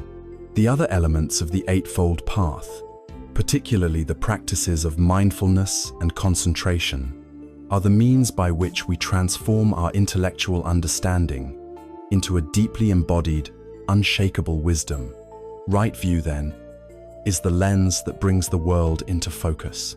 It is the clarity that allows us to see things not as we fear them to be or wish them to be, but as they actually are. It is the honest, courageous, and compassionate seeing that forms the bedrock of our liberation. With this clear view as our guide, with a reliable map of the territory now in hand, we are no longer wandering blindly. A new sense of purpose can arise. Our newfound clarity about where we are and where we are going naturally informs the next logical question: what is our motivation for making this journey? A clear view of the world gives rise to a clear aspiration within it. And so, the path flows naturally from seeing rightly to intending skillfully. The second limb of wisdom: right intention. If right view is the map that gives us a clear understanding of the landscape of reality, then right intention is the act of setting our compass. It is the conscious and deliberate alignment of our heart's energy with the wisdom we have begun to see. A map is useless if we have no desire to make the journey, or if we are motivated to travel in the wrong direction. Right intention, or samasankappa, is the second limb of the wisdom group, because it ensures that our why is as skillful as our what. It is the powerful underlying motivation that fuels every step we take on the path, transforming the journey from a mechanical exercise into a heartfelt expression of our deepest aspirations for peace and freedom. The mind is a constant stream of thoughts, impulses, and intentions, bubbling up from the depths of our conditioning. At any given moment, we stand at a fork in the road. One path leads toward greater entanglement, stress, and suffering. The other leads toward freedom, clarity, and peace. Right intention is the practice of consciously choosing the path to peace, again and again. The Buddha made this choice very clear by identifying two opposing streams of thought. The first stream is born from delusion and thirst, fed by what are known in Buddhism as the three poisons: greed, hatred, and ignorance. From this poisoned source flow intentions of selfish desire, thoughts focused on grasping, acquiring, and indulging the senses. From it flow intentions of ill will, thoughts of anger, resentment, bitterness, and the desire to see others fail or suffer. And from it flow intentions of harmfulness, thoughts of cruelty, aggression, and violence, both subtle and overt. This unwholesome stream is the mind's default setting, the path of least resistance carved out by lifetimes of habitual reaction. It requires no effort to think these thoughts. They arise automatically, pulling us deeper into the cycle of suffering. Right intention is the deliberate act of turning away from this stream and cultivating its direct opposite. It is comprised of three wholesome aspirations that are the antidotes to the three poisons. The first is the intention of renunciation, or nekkhamma. This is the antidote to selfish desire.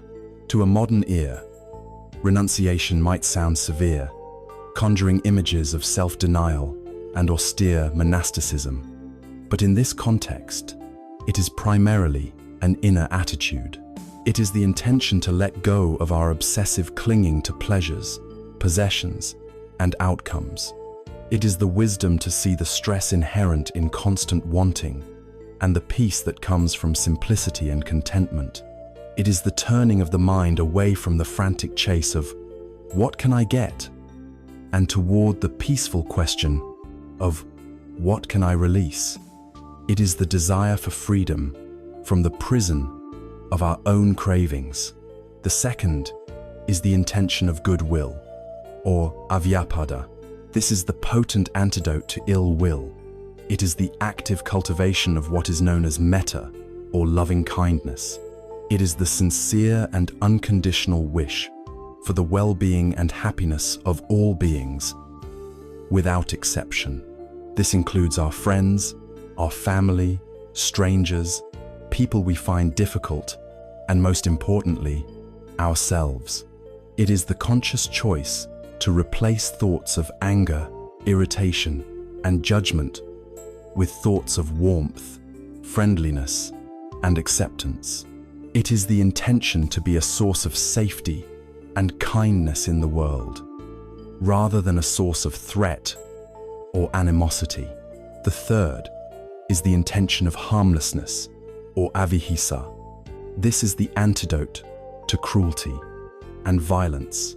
It is more than just the absence of ill will. It is the active practice of compassion, or karuna. It stems from an empathetic recognition of the first noble truth that all beings, just like us, experience dukkha and wish to be free from it. The intention of harmlessness means we commit to not causing physical or emotional pain to any living creature, to the best of our ability. It is the gentle heart that would not willingly crush even the smallest insect, not because of a rule, but because of a deep understanding that it too is a living being that clings to life. These three: renunciation, goodwill, and harmlessness are the guiding stars for our heart.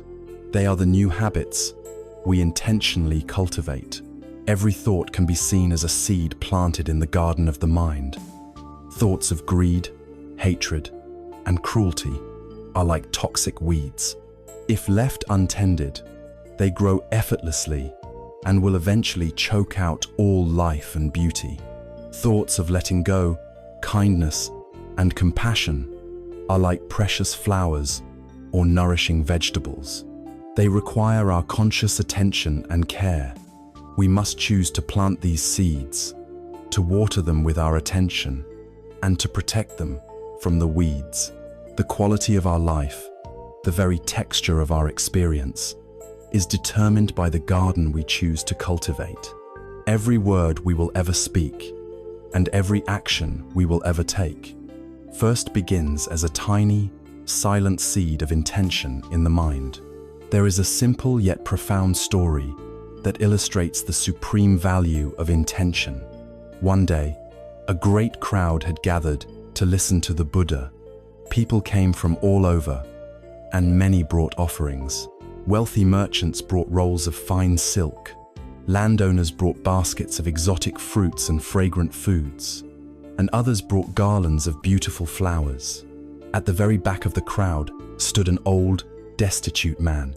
His heart was overflowing with faith and devotion as he looked upon the Blessed One, and he longed to make an offering, but he was utterly poor.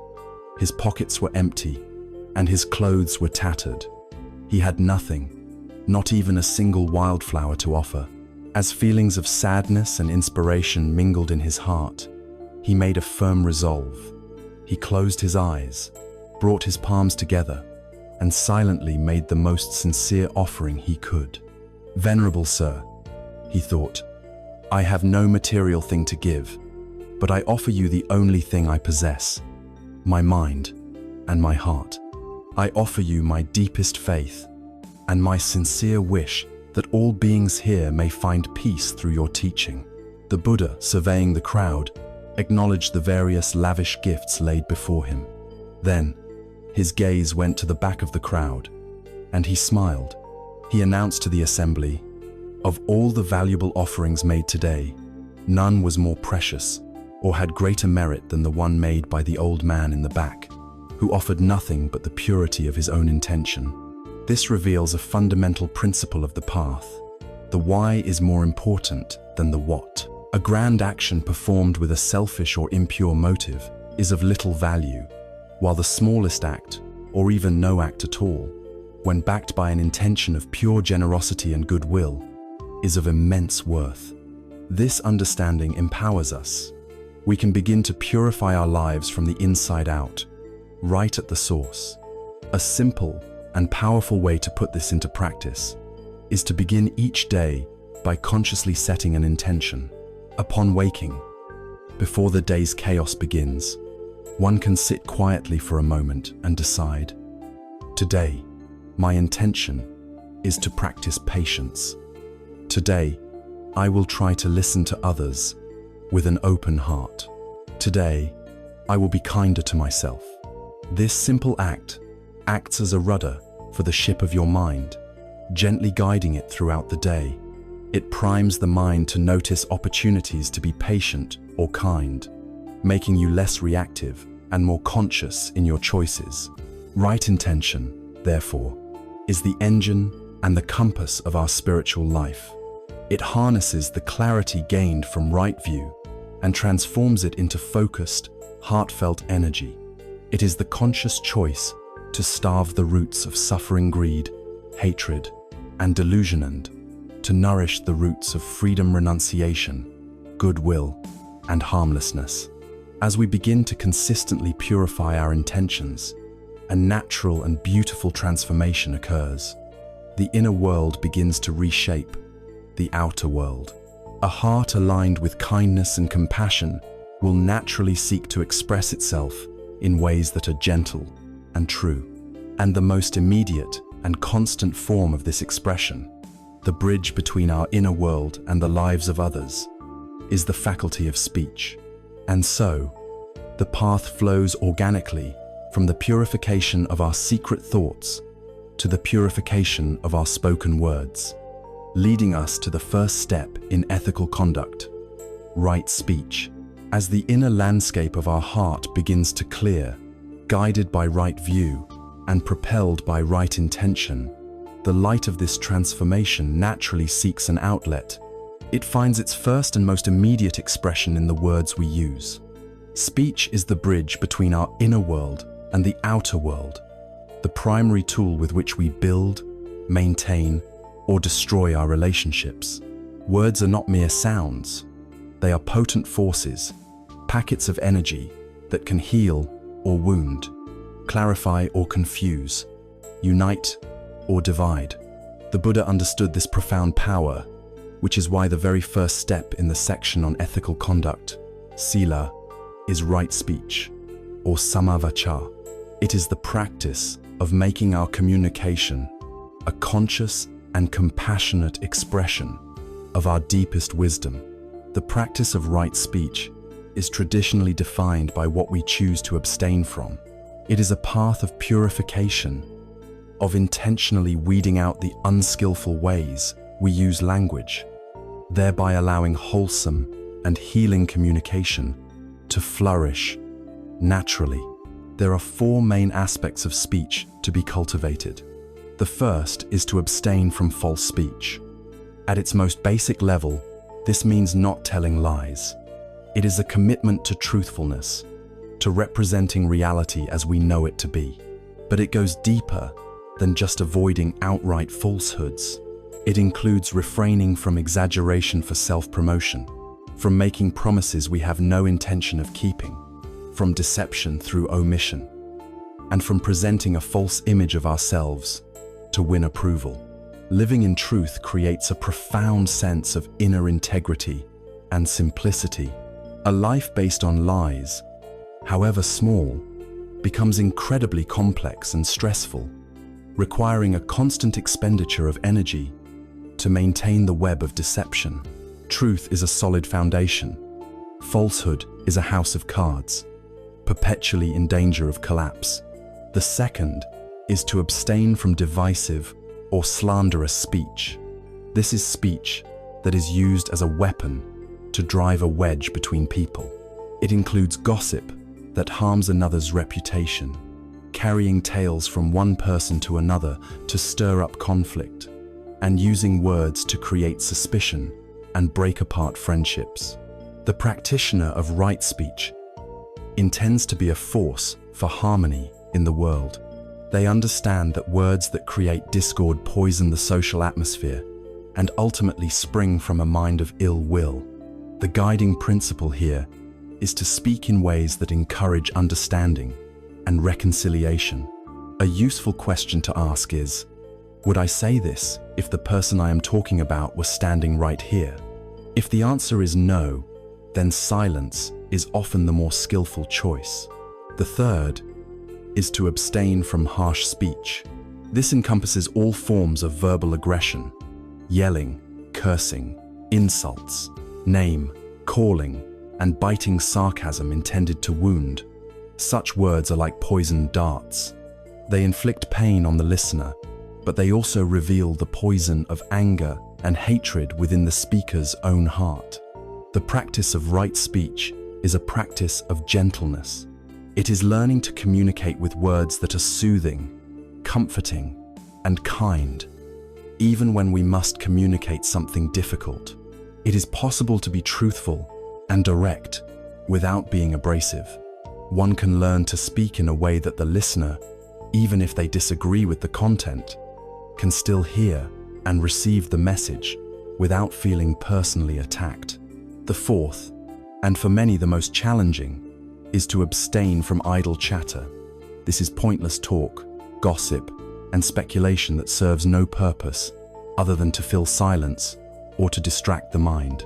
It is the verbal equivalent of the monkey mind, jumping from topic to topic without depth or meaning. Idle chatter dissipates our precious mental energy, clutters our own minds with useless information, and often does the same for our listeners. It contributes to the background noise of the world rather than to its clarity. The practice here is to learn to value silence, to speak with purpose and intention, and to recognize that not every thought that enters the mind needs to exit through the mouth. To help navigate the complexities of communication, the tradition offers a simple yet profound filter, a series of 3 gates through which our words should pass before they are spoken. Before you speak, pause and ask yourself, first, is it true? If it is not true, it should not be said. Second, if it is true, is it kind? If it is true but unkind, spoken only to cause pain, then it is unskillful speech. And third, if it is both true and kind, is it necessary? Is it useful at this time? So much of what we say may be true and harmless, but it is simply not necessary. It adds nothing of value. Learning to pause at this third gate is a powerful practice in conserving our energy and speaking with meaning. A Zen story beautifully captures the profound peace and power that comes from mastering one's speech. A revered Zen master lived in a small village. A young woman in the village, who was unmarried, discovered she was pregnant. Her furious parents demanded to know the name of the father. In a moment of fear, and to protect the young man she was actually involved with, she named the Zen master. The parents, enraged, stormed to the master's hut, followed by many curious villagers. They screamed at him, accused him of being a hypocrite, and showered him with insults. Throughout this tirade, the master remained perfectly calm. His only response to their accusations was a quiet, "Is that so?" His reputation in the village was instantly destroyed. When the child was born, the parents brought the baby and thrust it into his arms, saying, "You are the father, you take care of it." The master simply said, "Is that so?" and accepted the child. He lovingly cared for the infant, finding milk for him from kind neighbors and enduring the scorn of the entire community. A year passed. The young mother, tormented by her conscience, could no longer bear the guilt. She confessed to her parents that the real father was a young man who worked at the fish market. The parents were horrified by what they had done. They rushed back to the master's hut, bowing deeply, apologizing profusely, and explaining the truth. They asked for the child back. The master, as he gently handed the infant back to them, said only one thing, "Is that so?" The master demonstrated the ultimate skill in right speech. He did not waste a single word on self-defense when he was falsely accused. His ego did not need to be right.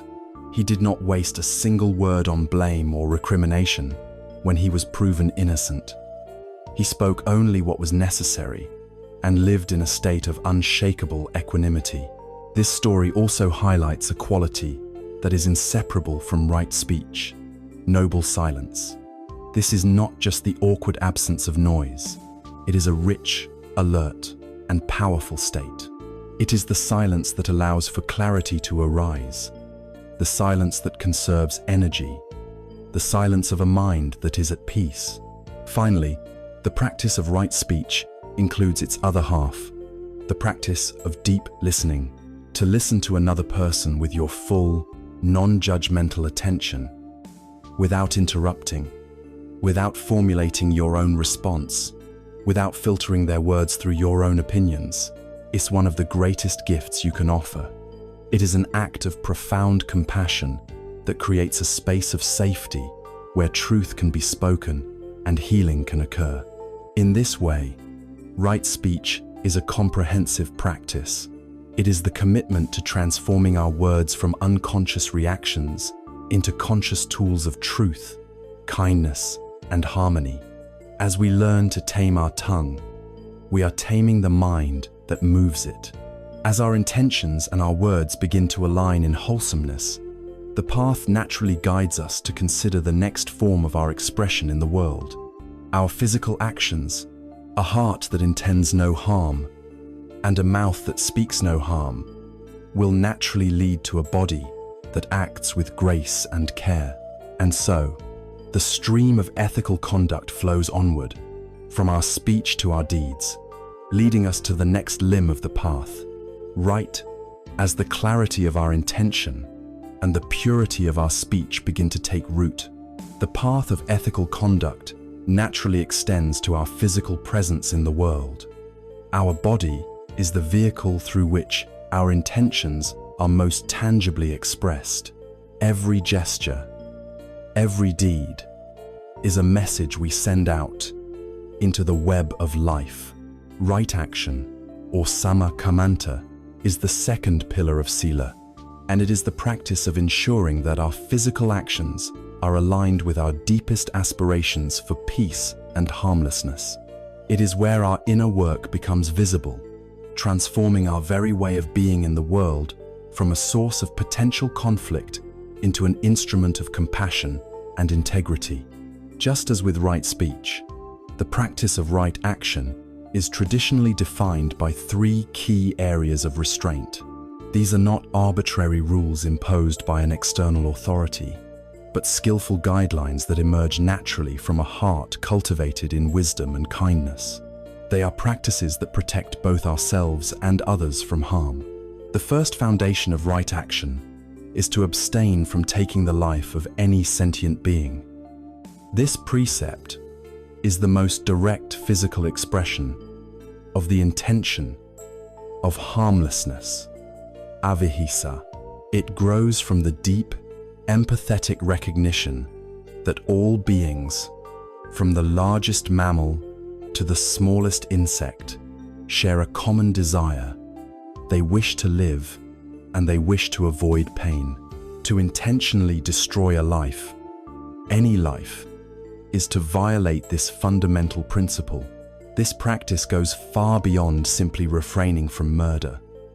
It is the cultivation of a profound reverence for life in all its forms. It encourages an attitude of gentleness and care, a conscious awareness of the other beings with whom we share this planet. It is the understanding that our own liberation is inextricably linked to our compassion for the lives of others. The second aspect of right action is to abstain from taking what is not given. In its simplest sense, this means not stealing. It is a practice of respecting the property and resources of others. This, too, has deeper implications. It extends to all forms of dishonesty for material gain. Cheating in business, engaging in fraud, manipulating others for financial advantage, or failing to pay our debts. At its core, abstaining from stealing is a practice in cultivating contentment and generosity. The mind that feels the urge to steal is a mind caught in the poverty of not enough. It is driven by greed and a sense of lack. By choosing honesty and integrity, we cultivate an inner richness, a trust in our own ability to provide for ourselves through skillful means, and a respect for the interdependent fabric of society. We learn the joy of receiving what is freely offered, rather than the anxiety of taking what is not ours. The third aspect is to abstain from sexual misconduct.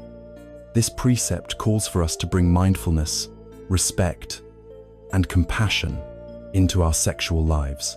It is not a doctrine of prudishness or anti-pleasure, but a skillful means to avoid causing suffering in an area of life that holds a powerful potential for both deep connection and deep pain. Sexual misconduct refers to any sexual expression that involves causing harm. This includes actions rooted in exploitation or coercion, dishonesty that breaks trust, such as adultery, or any sexual activity that harms the physical or emotional well-being of oneself or another. Right action in this context means ensuring that our sexuality is an expression of mutual respect, genuine care, and honesty, rather than an act of selfish gratification that leaves a wake of broken hearts and wounded trust. It is about honoring the vulnerability and dignity of both ourselves and our partners. Underlying these three practices is a mature understanding of karma. As we have seen, karma is not fate. It is the natural law of cause and effect applied to our volitional actions. The word karma literally means action. Right action is, therefore, the art of becoming a skillful creator of our own karma. Every intentional action we perform, every act of kindness or cruelty, of honesty or disitis, a seed we plant. Seeds of wholesome action, rooted in generosity, love, and wisdom, will naturally grow into the fruits of peace, trust, and well-being in our lives. Seeds of unwholesome action, rooted in greed, hatred, and delusion, will inevitably ripen into the thorns of conflict, fear, and suffering. We are not being punished or rewarded by an external judge. We are simply experiencing the natural harvest of the seeds we ourselves have sown. This understanding frees us from blame and victimhood and places the power for change squarely in our own hands. Perhaps no story in the Buddhist canon illustrates the transformative power of right action more dramatically than that of Angulimala. Angulimala, whose name means finger garland, was a fearsome bandit who terrorized the kingdom of Kosala. Under the sway of a dark vow, he had sworn to kill 1,000 people, and as proof of his kills, he wore a gruesome garland made from the fingers of his victims. He was the embodiment of violence and hatred, a figure of pure terror. One day, the Buddha, aware that Angulimala was seeking his final victim, began walking calmly and alone on the road through the forest where the bandit dwelled. Angulimala saw him and was overjoyed at such an easy target. He drew his sword and began to run, but a strange thing happened. Though he ran with all his might, he could not catch up to the Buddha, who continued to walk at a perfectly normal pace. Exhausted, frustrated, and bewildered, Angulimala screamed out, "Stop! Contemplative! Stop!" The Buddha, without breaking his stride, replied over his shoulder, "I have stopped, Angulimala. It is you who have not stopped." Angulimala was struck by this cryptic phrase and demanded an explanation. The Buddha turned to him and said, "I have stopped forever from doing violence to living beings. I have laid down all weapons. You have not." In that moment, the immense, fearless compassion of the Buddha penetrated Angulimala's heart, a heart that had only known hatred. He saw the horrific path he had been on and was overcome with remorse. He threw down his sword, bowed at the Buddha's feet, and begged to be accepted as a disciple. He was ordained as a monk, and though his past karma meant that he was often recognized and physically attacked by vengeful villagers, he bore it all with incredible patience. Through his diligent practice of right action and meditation, he eventually purified his mind of all defilements and became a fully awakened being, an arhat. Angulimala's story is a profound testament to the truth that our past does not have to define our future. It is a powerful illustration that karma is not a fixed destiny. Through the committed practice of right action in the present moment, even the most deeply ingrained patterns of harm can be transformed, and the potential for complete liberation is available to all. Finally, it is important to remember that right action, like right speech, is often a practice of skillful restraint. It is the conscious choice not to act on an unwholesome impulse. It is the moment of pausing before retaliating in anger. It is the moment of stepping back from an opportunity for dishonest gain. This is not a passive weakness, but an act of great inner strength, a strength born of mindfulness and a clear understanding of the consequences of our actions. In practicing right action, we bring our physical being into harmony with our enlightened ideals. We transform the body from a potential instrument of harm into a sanctuary of peace. This deep cultivation of ethical integrity in our personal behavior, in what we say and what we do, naturally extends into the public sphere. If we are committed to causing no harm in our private lives, how can we maintain that commitment in the way we sustain our lives? This leads us to the final element of ethical conduct, the practice of integrating our spiritual values with our professional work. Right livelihood. Action. As our commitment to a path of wisdom and compassion deepens, it naturally extends beyond our personal conduct and into the vast and complex arena of our work. For most of us, our livelihood is where we spend the majority of our waking hours, where we invest the greatest portion of our life's energy. Right livelihood, or sama ajiva, is the third and final pillar of the section on ethical conduct. It is the crucial practice of ensuring that the way we earn a living is not in conflict with our spiritual values, but is instead a harmonious expression of them. It asks the profound question: is my work a source of peace and benefit in the world, or does it contribute, directly or indirectly, to the world's suffering? The Buddha was very clear and practical on this point, explicitly naming 5 types of commerce that are to be avoided by a lay practitioner because they are fundamentally based on causing harm. The first is dealing in weapons, as this trade profits directly from violence, conflict, and death. The second is dealing in living beings, which includes slavery, human trafficking, and the business of raising and trading animals destined for slaughter. The third is the business of meat production and butchery, which is predicated on the taking of life. The fourth is dealing in poisons, substances designed explicitly to cause harm or kill. And the fifth is dealing in intoxicants, such as alcohol or drugs, which lead to heedlessness, addiction, and the clouding of the very mindfulness we are trying to cultivate. The common thread running through these prohibitions is clear. Any livelihood that requires one to profit from the suffering, delusion, or death of another being is considered wrong livelihood because it creates a deep and painful contradiction in the heart of the practitioner. In our complex modern world, these principles require thoughtful extension. The lines are not always so clearly drawn, but the underlying spirit of harmlessness remains our guide. We are invited to engage in a deep and honest self-reflection about our work. We can ask ourselves, does my work require me to be dishonest? Many professions in advertising or sales, for example, may encourage exaggeration or the manipulation of desire, placing us in direct conflict with our practice of right speech. We can ask, does my company's business model depend on exploiting people or the environment? This could involve working for an industry that pollutes our planet, relies on unethical labor practices, or creates products that prey on human weakness, such as gambling or addictive technologies. We can also reflect on a very modern form of harm.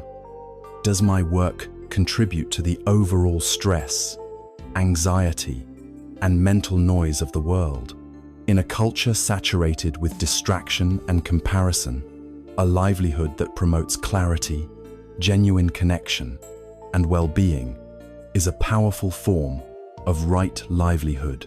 This is not about finding a perfect or pure job, which may be impossible, but about a sincere intention to align our work as much as possible with our values and to be aware and honest about the compromises we may be making. However, right livelihood is not only about what we do. Perhaps even more importantly, it is about how we do it. Even the most seemingly ethical profession can be performed with a mind of greed, jealousy, and ego. And even the most humble or mundane job can be transformed into a profound spiritual practice. This is the inner dimension of right livelihood. It is the art of bringing mindfulness, patience, and compassion directly into our workspace. We can practice mindfulness while typing an email, preparing a meal, or cleaning a floor, treating each task with our full, non-judgmental attention. This transforms work from a stressful means to an end into an opportunity for present moment awareness. Our workplace becomes a practice ground for right speech and right intention. Every interaction with a colleague, a client, or a customer is a chance to cultivate patience, to listen deeply, and to speak with kindness. We can look for the meaning and service in our work, however humble it may seem. The person who drives a bus is providing safe passage. The one who stocks grocery shelves is providing nourishment. The one who codes software is creating tools that can connect people and solve problems. By focusing on the aspect of service, we infuse our work with a sense of purpose that transcends a simple paycheck. A beautiful story from the end of the Buddha's life illustrates that the nobility of one's livelihood comes not from a person's social standing or the type of work they do, but from the quality of their heart. Kunda was a simple blacksmith, a man of a low and humble caste. As the Buddha was passing through his village on his final journey, Kunda, with a heart full of devotion, invited the Buddha and his monks for what would be their last meal. He worked with great care to prepare the finest food he could, including a special dish of tender mushrooms. The Buddha, with his deep wisdom, knew this food would be the catalyst for his final illness, but he accepted the offering with grace and gratitude to honor the purity of Kunda's intention. After the meal, as the Buddha fell gravely ill, he made a specific point of instructing his closest disciple, Ananda. He told Ananda to return to Kunda and reassure him, so that the blacksmith would feel no guilt or remorse. The Buddha declared that of all the meal offerings given to him in his entire life, 2 were of the greatest merit. The meal offered by the woman Sujata, which gave him the strength to attain full enlightenment, and this final meal offered by Kunda the blacksmith before his passing into final nibbana. With this statement, the Buddha placed the humble offering of a low-caste blacksmith on the same level as the offering that preceded the greatest spiritual achievement in human history. This story teaches us a profound lesson about right livelihood. It is not our job title or our salary that makes our work right. It is the integrity, generosity, and sincerity we bring to it. Kunda's work was ordinary, but his heart was extraordinary.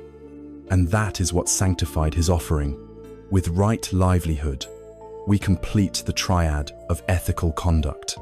We have aligned our speech, our physical actions, and our working life with the principles of non-harming, truthfulness, and compassion. This creation of a stable, ethical, and harmonious outer life is not an end in itself. It is the essential foundation that supports the deep internal work of transforming the mind. A life of integrity creates an inner environment of self-respect and peace, free from the turbulence of guilt and remorse. This clear conscience is the ideal ground upon which to cultivate the next stage of the path, samadhi, or mental discipline. We now turn from the outer expressions of our practice to the inner laboratory of the mind itself, where we learn to gather our scattered attention and focus our energy. This next stage of the journey begins with the most fundamental currency of all change, the vital force that powers every step we take: right effort. Having established an outer life of ethical integrity through right speech, right action, and right livelihood, the path now turns inward. The section on ethical conduct, or sila, creates a stable and peaceful foundation, a life free from the agitation of remorse and guilt. This outer harmony provides the ideal conditions for the deeper, more subtle work of training the mind itself. We now enter the third and final division of the path, samadhi, or mental discipline. This is the inner gymnasium where we cultivate clarity, focus, and equanimity. But any training requires energy. Any journey requires fuel. The first limb of this section, and the engine that powers the entire practice, is right effort, or samavayama. When we hear the word effort, our minds often conjure images of struggle, of forcing our will upon something, of gritting our teeth and pushing through pain. We associate it with tension, stress, and aggression. But this is not the kind of effort the Buddha is speaking of. Right effort is not a battle waged against the mind. It is a gentle and intelligent cultivation of its wholesome potential. It is the art of applying our energy in a way that is balanced, persistent, skillful, and infused with kindness. It is less like a clenched fist and more like the steady, life-giving light of the sun. The practice of right effort is traditionally broken down into 4 distinct, yet related, fields of application. They provide a comprehensive framework for working with the mind, showing us precisely where and how to apply our energy. The first is the effort to prevent unwholesome states from arising. This is a proactive, preventative practice. It is the wisdom of being a good gatekeeper for our own mind. We learn through mindfulness what kinds of sensory input tend to trigger unwholesome states within us. If we know that reading certain news websites fuels our anger and anxiety, the effort to prevent means consciously choosing to limit our exposure. If we know that engaging in gossip with a particular person stirs up negativity, the effort to prevent means skillfully steering the conversation in a more wholesome direction or limiting our time with them. It is not about hiding from the world, but about wisely managing what we allow to enter the sanctuary of our mind, thus preventing weeds from being planted in the first place. The second is the effort to abandon unwholesome states that have already arisen. Despite our best efforts at prevention, unwholesome states like anger, jealousy, lust, or fear will inevitably arise. They are deeply ingrained habits. When they appear, the wrong effort would be to either violently suppress them, which only pushes them deeper underground, or to indulge them, which allows them to grow stronger. Right effort is the gentle art of letting go. We first acknowledge the unwholesome state with mindfulness. Anger is present. We observe it without judgment, and then we gently withdraw our attention from it, refusing to feed it with more stories or justification. It is like holding a hot coal. We don't analyze it or throw it at anyone. We simply recognize that it is burning our hand, and we gently open our fingers and let it drop. The third is the effort to arouse wholesome states that have not yet arisen. This is the active, creative aspect of the practice. It is the conscious cultivation of the good. If we notice our heart feels cold or closed, we can intentionally bring to mind a person we love and actively radiate thoughts of goodwill and loving kindness, or metta. If we feel discouraged, we can reflect on our own good qualities or the kindness we have received from others, arousing a sense of gratitude. If our mind is dull, we can reflect on the preciousness of our life or the truth of impermanence to generate a sense of spiritual urgency. This is the act of intentionally planting the seeds of beautiful flowers in the garden of the mind. The fourth is the effort to maintain and perfect wholesome states that have already arisen.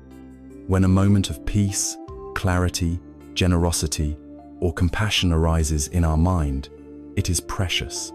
Often, our habit is to quickly become distracted and allow it to fade. The effort to maintain is the practice of nurturing these positive states. We give them our full attention. We savor them. We investigate them to understand what conditions allowed them to arise. We protect them from distraction, allowing them to stabilize and grow, so that what was once a fleeting state can gradually become an enduring trait of our character. The key to all four of these efforts is balance. This is illustrated perfectly in the story of Sona, a monk who was practicing with fierce but misguided determination. Sona had been a wealthy man and a skilled musician before his ordination, and he applied himself to meditation with an aggressive, almost violent intensity. He practiced walking meditation day and night until his feet were cracked and bleeding, yet he felt he was making no progress.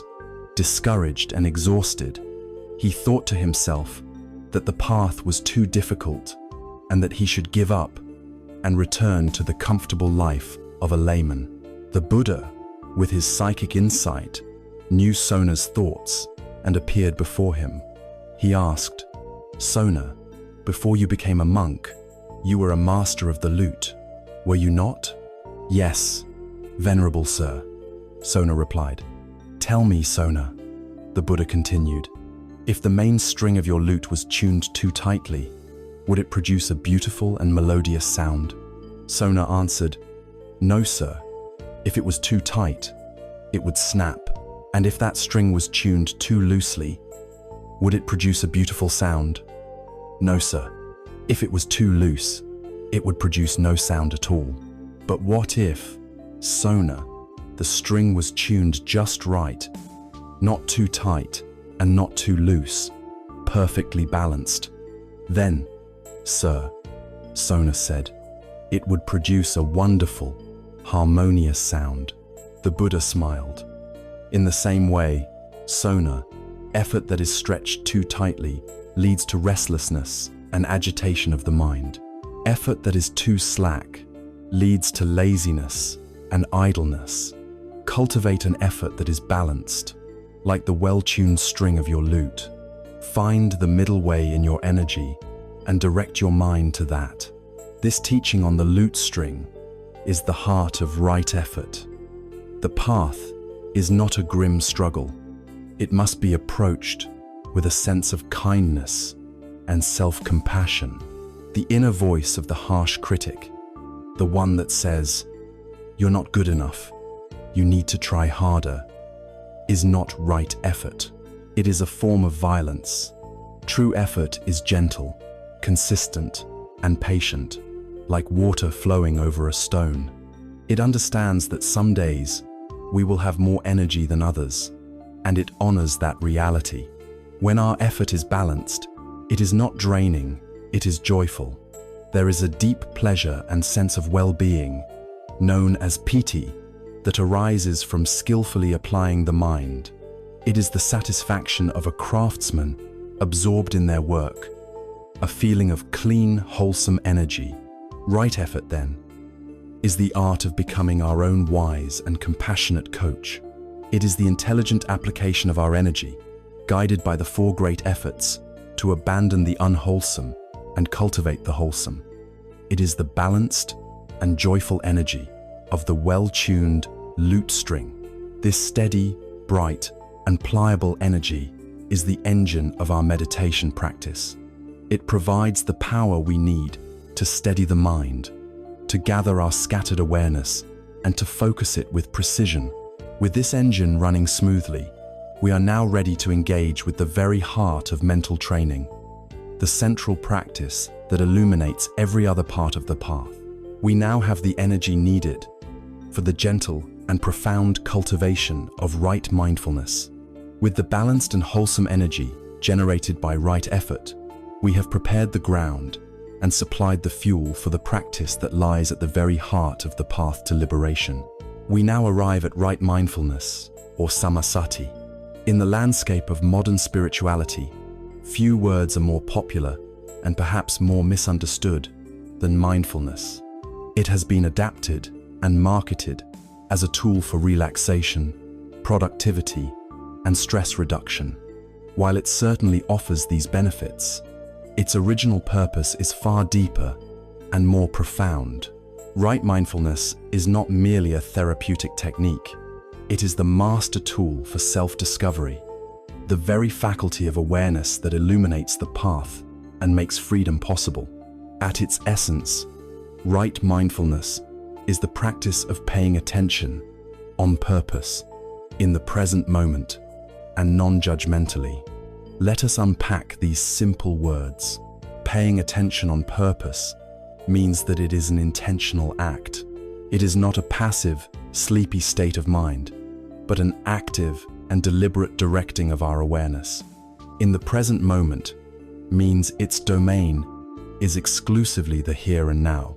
The practice is a continual, gentle returning of the attention to the reality of this moment, away from its habitual wanderings into the unreal realms of past and future, and most crucially, non-judgmentally.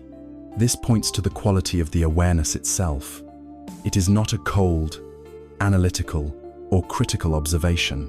It is a warm, curious, and receptive attention and awareness infused with the kindness of a mother watching her beloved child. It is the quality of the open sky, which allows all weather patterns, both storms and clear skies, to pass through without resistance and without identification. A common misconception is that mindfulness is about emptying the mind or stopping our thoughts. This is a frustrating and impossible goal. The mind produces thoughts as its natural activity. The practice of mindfulness is not to stop the thoughts, but to change our relationship to them. It is to learn to be the calm observer of the mind's activity, rather than being a character swept away in its endless drama. To guide this practice, the Buddha laid out what are called the 4 foundations of mindfulness, 4 primary domains where we can anchor our attention. The first and most common starting point is mindfulness of the body. The body is our most reliable anchor to the present moment. While the mind can travel through time, the body is always, undeniably, here. The most accessible practice is mindfulness of breathing. We simply rest our attention on the physical sensation of the breath as it enters and leaves the body, perhaps as a cool sensation at the tip of the nostrils, or as the gentle rise and fall of the abdomen. The instruction is not to think about the breath, but to feel its raw physical sensation. When the mind wanders, as it inevitably will, we gently and kindly notice that it has wandered, and without any self-criticism, we guide it back to the breath. This simple act of returning over and over is the core training. It is like lifting a weight to strengthen a muscle. Here, we are strengthening the muscle of attention. The second foundation is mindfulness of feelings, or, more accurately, feeling tones. At every moment of experience, a raw feeling tone of pleasant, unpleasant, or neutral arises. The practice is to simply notice these tones as they appear and disappear, without getting lost in the stories behind them. We note, A pleasant feeling has arisen. We observe its fleeting nature. We note, an unpleasant feeling is here. We meet it with a spacious awareness, watching it too change and pass away. This practice untangles our deep-seated habit of desperately clinging to pleasure and violently pushing away pain. The third foundation is mindfulness of the mind itself, or consciousness. This is observing the overall weather of the mind. Is the mind right now agitated or calm? Is it filled with desire or with contentment? Is it angry or is it peaceful? We learn to recognize these mental states as temporary conditions, not as who we are. We see that a sad mind is just a state, like a cloudy day. It is not our permanent identity.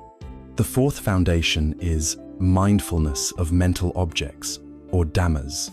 This is a broader category that involves observing our thoughts as simply thoughts.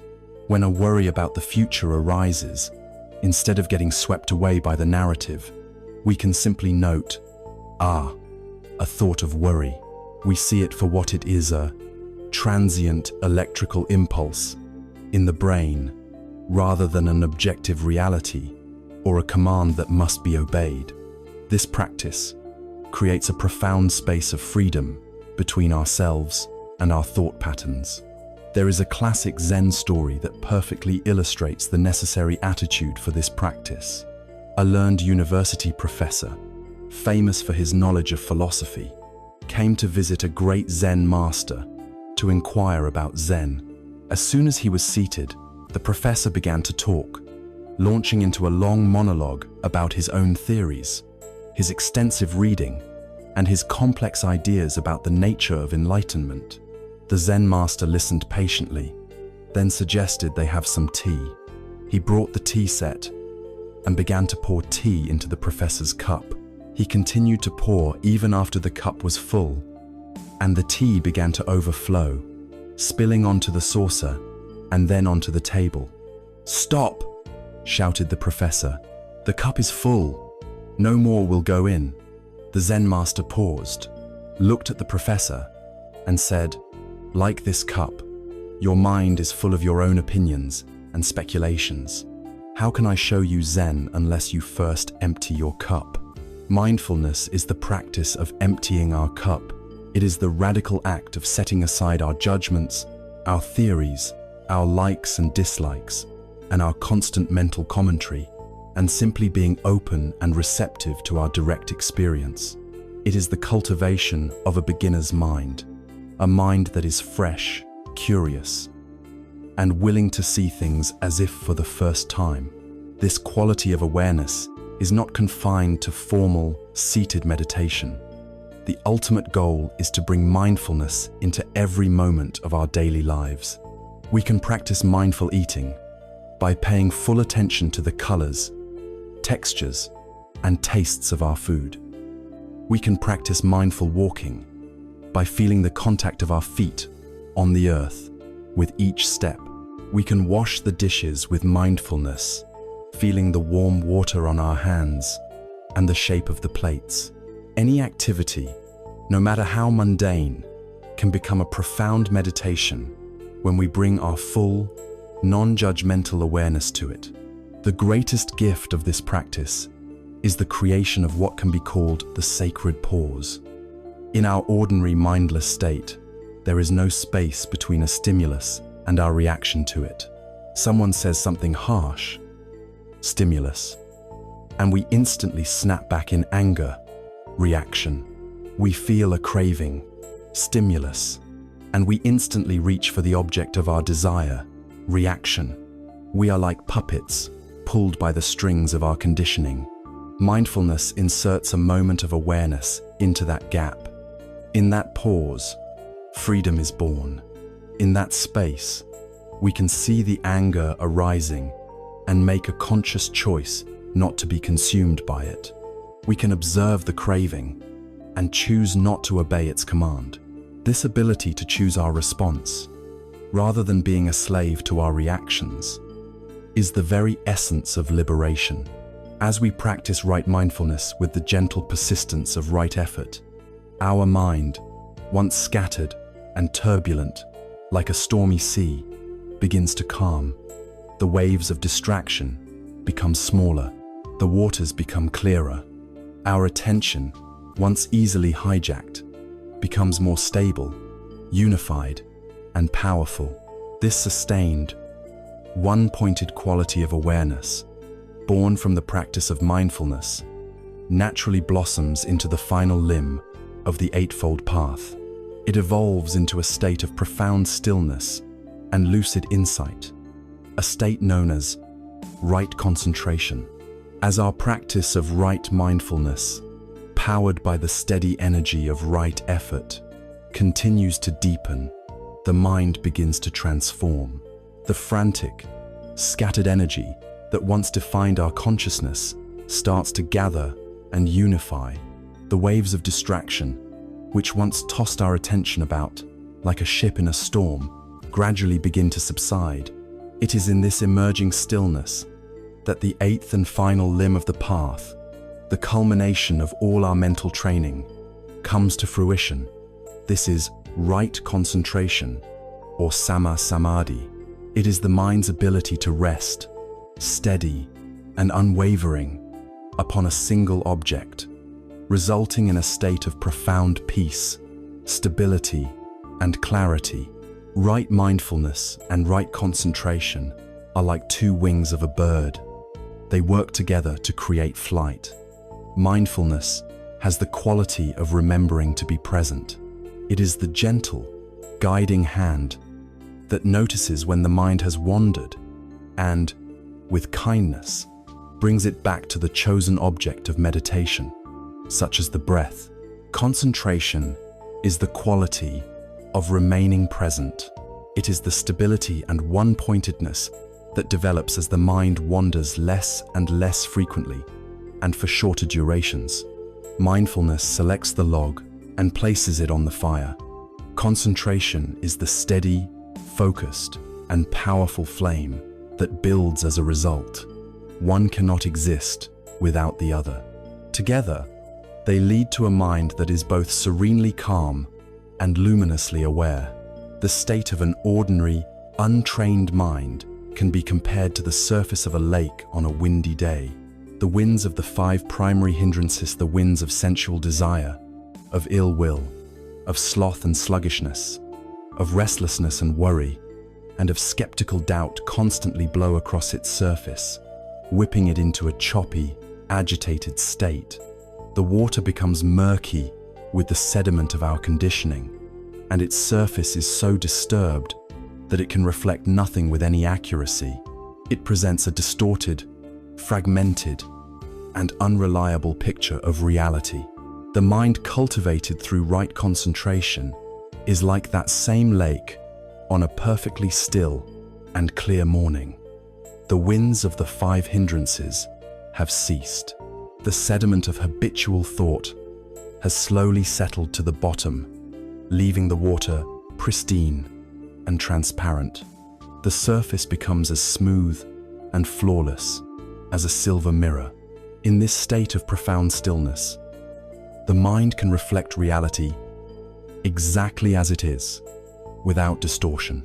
It can see the moon, the stars, and the trees on the shore in perfect, sharp detail. This state of mirror-like clarity is not the final goal of the path, but it is the essential prerequisite for true wisdom. Only a mind that is still and clear can see the subtle truths of existence. As concentration deepens, the practitioner may enter into states of profound meditative absorption, known in Buddhism as the jhanas. These are not mystical trances, but natural states of consciousness that arise when the mind becomes exceptionally unified and pure. In these states, the awareness of the ordinary world of sight and sound fades away and is replaced by powerful inner experiences of bliss, joy, and a deep, unshakable peace. The mind becomes completely absorbed in its object, free from all distraction and conflict. Again, These blissful states are not the end of the journey. They are a pleasant abiding, a rest stop on the path, and more importantly, they are a process that forges the mind into an incredibly powerful and refined tool, a tool that can then be used to cut through the deepest layers of delusion. The quality of mind in deep concentration is perfectly captured in the image of a master archer. Imagine an archer preparing for the most important shot of her life. A great crowd surrounds her, shouting and cheering. The wind gusts across the field, pulling at her clothes. The pressure to succeed is immense.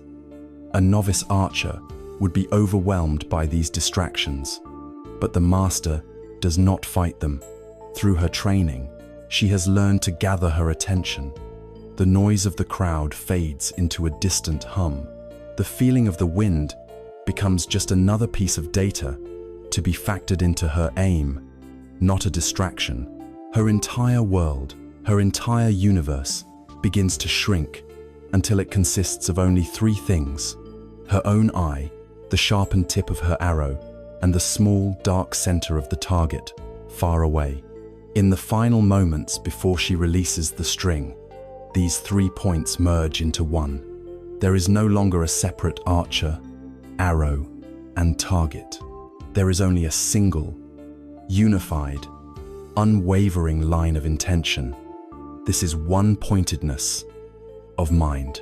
The release is effortless, and the arrow flies true, not by chance, but as the inevitable result of this perfect concentration.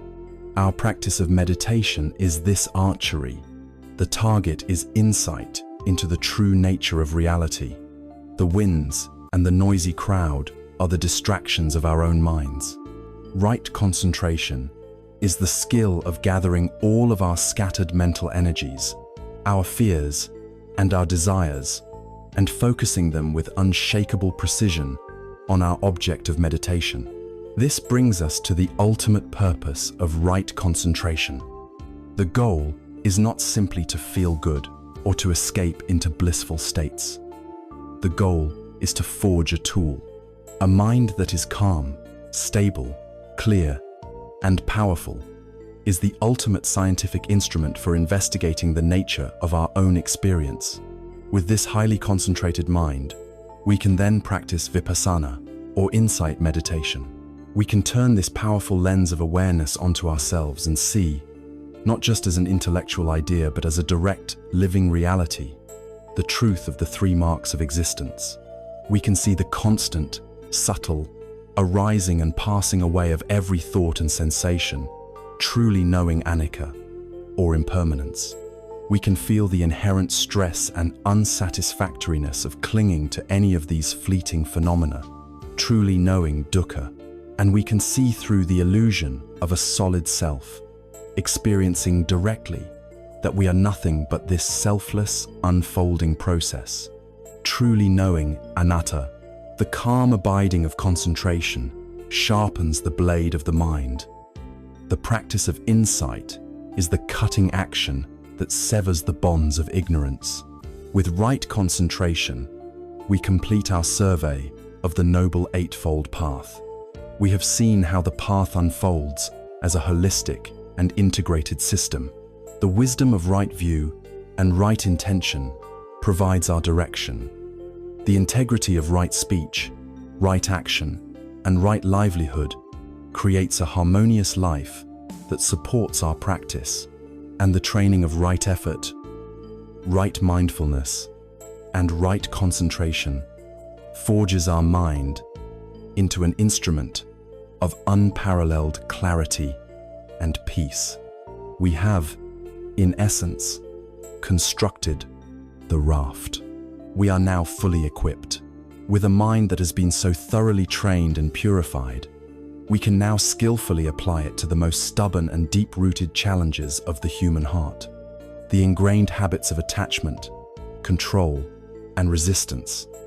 We are now ready to learn the subtle and liberating art of letting go. Having meticulously constructed the raft of the Eightfold Path, we now possess a mind that is wise, a life that is ethical, and a heart that is calm and focused. The path has equipped us with a remarkable tool, an instrument of consciousness refined by practice. The great question that arises now is, what do we do with this tool? How do we apply it to the most stubborn knots of our human condition? The answer lies in learning the gentle and profound art of letting go. This is the practice of nekama, a word often translated as renunciation, but which can be more helpfully understood as the inner release of our grasping, the art of non-attachment. For those of us living in the world, this renunciation is not about physically abandoning our homes, families, or possessions. It is a far more subtle and powerful inner shift. It is about changing our relationship to the things of the world. Imagine holding a beautiful, precious bird. One way is to grasp it tightly in a clenched fist, afraid it will fly away.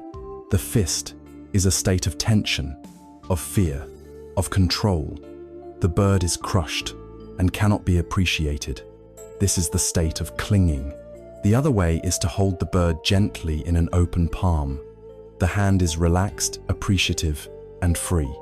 The bird is safe, its beauty can be fully enjoyed, and should it choose to fly away, the hand remains open and at peace. This is the state of non-attachment. The art of letting go is learning to live with an open palm, to love and appreciate the world without needing to possess or control it. One of the heaviest burdens we carry is our attachment to expectations. We have a detailed mental script for how our life should unfold. We have expectations for our career, for our partner, for our children, and for ourselves. We cling tightly to this script, and when the raw, unpredictable reality of life deviates from it, as it always does, we suffer. We feel anger, disappointment, and bitterness. The practice of letting go is the practice of releasing our rigid attachment to these outcomes. It is the wisdom of understanding that we can put forth our best effort. We can act with skill and pure intention, but we do not control the final result. We can only control our own actions, not the fruits of our actions. This acceptance is the beginning of true equanimity, the ability to meet both success and failure, praise and blame, with a calm and balanced heart. We are also deeply attached to the stories we tell about ourselves and others. We construct a fixed identity. I am an intelligent person. I am an anxious person. I am a victim, and we spend immense energy defending this identity. Letting go is the courageous act of seeing these identities as just that, stories, not solid things. It is releasing the need to be a fixed noun and allowing ourselves the freedom to be a flowing verb. It is the understanding that we are a process, constantly changing and evolving. This releases us from the exhausting burden of having to live up to a self-image and grants us the space to be authentic in each new moment. A powerful Zen parable illustrates the mechanics of this process with stunning clarity. A man was meditating in his small boat on a tranquil lake at twilight. His eyes were closed, and he was absorbed in the peace of the evening. Suddenly, a jarring thud struck the side of his boat, jolting him from his meditative state. His first reaction was a flash of anger. "Who is this careless fool," he thought, "who has so rudely shattered my peace?" He opened his eyes, ready to shout at the person in the other boat. But as he looked, he saw that the other boat was empty. It must have come untied from the dock and had simply drifted silently across the water until it bumped into his. In that instant, all of his anger vanished. There was no one to blame. There was no target for his rage. It was just an event, an empty boat. He could simply push it gently away and return to his peace. The master who tells this story explains that every person and every event that bumps into us in life is, In reality, this empty boat, our anger, our frustration, and our suffering do not come from the event itself. They come from the driver we mentally place inside the boat of judgments, our interpretations, our expectations, our stories about how we have been personally wronged. The art of letting go is learning to see the empty boat in every situation. It is the liberating realization that the vast majority of our emotional reactivity is self-generated. This leads to the wisdom of non-control. At the root of so much of our anxiety is the futile desire to control that which is fundamentally uncontrollable. We try to control the opinions others have of us. We try to control the economy, the political situation, the process of aging. This is a formula for perpetual frustration. The art of letting go involves the profound intelligence of discerning what is within our power and what is not. The ancient Stoic philosophers shared this wisdom with the Buddhists. We cannot control external events, but we can, with practice, control our response to them. Releasing our grip on the uncontrollable is not an act of passive resignation or weakness. It is an act of supreme strength and intelligence. It allows us to conserve our precious energy and apply it to the only sphere where it can ever make a real difference: the sphere of our own mind and heart. It is crucial to distinguish this wise letting go from cold indifference. Apathy is a state of withdrawal, rooted in fear and aversion. It is a closing down of the heart. The equanimity born of letting go is the opposite. It is a state of radical openness and engagement, rooted in wisdom and love. It is the strong, steady heart of a surgeon who cares deeply for her patient and does everything in her power to heal them, but who can also accept the reality of death with grace and without being shattered. It is the spacious heart of a parent who loves their child unconditionally, but wisely understands they cannot control their child's choices or protect them from all of life's pains. True letting go allows us to love the world and engage with it more fully and fearlessly, precisely because our own happiness is no longer dependent on it going a certain way. The art of letting go is the masterful application of the entire Eightfold Path. It is the culmination of our practice, where wisdom, ethical conduct, and a concentrated mind work together to untie the deepest knots of our being. We learn to release our grip on outcomes, on identities, and on the illusion of control. When we see the empty boat, we see the source of our own inner turmoil. As we practice this, something remarkable happens.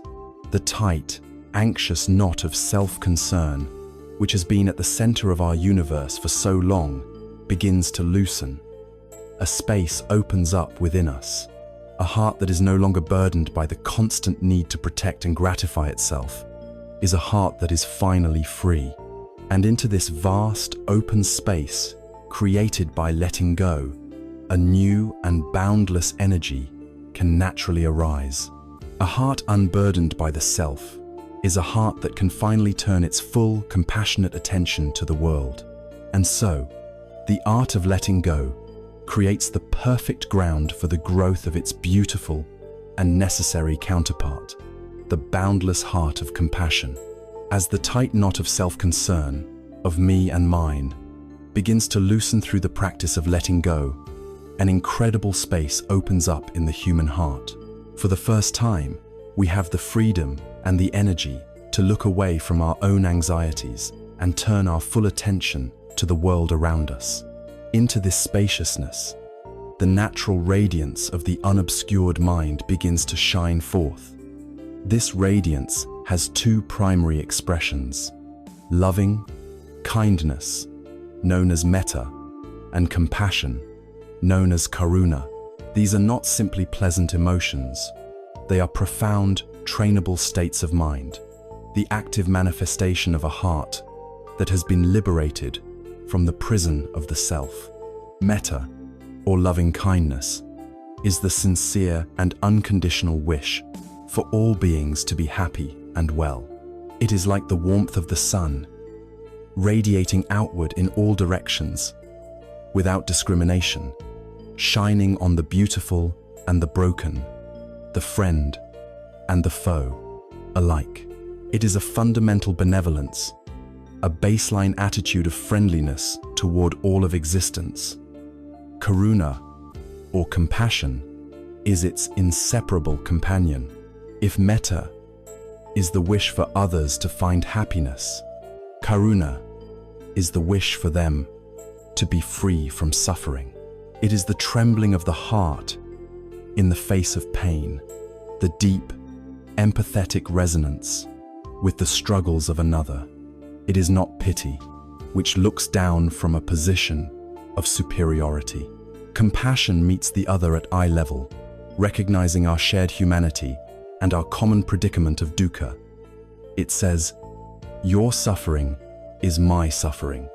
Your desire for peace is my desire for peace." The cultivation of these boundless states begins in a place that may seem surprising, with ourselves. In the West, we are often taught that focusing on ourselves is selfish. But in this inner work, self-compassion is the essential, non-negotiable foundation. We cannot pour from an empty cup. If our own heart is a landscape of self-criticism, shame, and harsh judgment, we have no genuine kindness to offer another. The practice of metta meditation, therefore, always begins with the practitioner. We learn to offer ourselves the same gentle, forgiving, and unconditional love we would offer a dear friend who is hurting. We gently repeat phrases of intention, aimed at our own heart. May I be happy. May I be healthy. May I be safe. May I live with ease. At first, this may feel awkward or even impossible, but with patient practice, it begins to soften the hardened ground of the heart. Once we have established a baseline of kindness for ourselves, we systematically extend it outward in expanding circles. Next, we bring to mind a beloved friend or benefactor, someone for whom it is effortless to feel gratitude and warmth. We hold their image in our mind and radiate the same wishes toward them. May you be happy. May you be healthy. May you be safe. May you live with ease. We allow our heart to fill with this feeling of genuine goodwill. Then, we move to a neutral person, someone we see regularly, but have no strong feelings about, like a cashier at a store or a person we pass on the street. We extend the same wishes to them, an act that begins to dissolve the walls of indifference that separate us from most of humanity. The most transformative stage comes next. We are invited to bring to mind a difficult person, someone with whom we have conflict, someone who has hurt us. This is not an exercise in condoning their harmful actions. It is a profound practice in separating the being from their behavior. We recognize that their unskillful actions spring from their own suffering, their own ignorance. We see them not as a monster, but as a suffering being caught in the same traps of greed and hatred that we are working to free ourselves from. And from this place of wisdom, we attempt to offer them the same basic wish. May you too be happy. May you too be free from suffering. This powerful practice has the capacity to melt the ice of resentment and bitterness in our own hearts, freeing us from the poison of holding a grudge. Finally, we expand our awareness in all directions: front, back, left, right, above, and below, extending the boundless warmth of metta to all living beings without exception, all people, all animals, all creatures seen and unseen. In all realms of existence, we become a limitless source of loving kindness, wishing well to the entire universe. This cultivated loving kindness is not a weak or passive sentiment. It is a source of immense strength and fearlessness. The story of the Buddha taming the enraged elephant Nalagiri, perfectly illustrates this power. The Buddha's jealous cousin, Devadatta, conspired to assassinate him. He arranged for the royal elephant, Nalagiri, a notoriously fierce and powerful animal, to be intoxicated with alcohol and then released onto the narrow lane where the Buddha was walking. When the villagers saw the raging elephant charging down the street, trumpeting furiously and destroying everything in its path, they screamed and fled in terror. The Buddha's loyal disciple, Ananda, in a moment of panic, tried to step in front of the Buddha to shield him with his own body, but the Buddha calmly told him to stand aside. As the drunken, enraged beast thundered towards him, the Buddha did not show a flicker of fear. He did not prepare to fight or to run. He simply stood his ground and radiated a powerful, focused, and unconditional wave of pure loving kindness directly at the confused and suffering animal. As Nalagiri entered this field of benevolent energy, a remarkable transformation occurred. His frenzied charge slowed to a walk.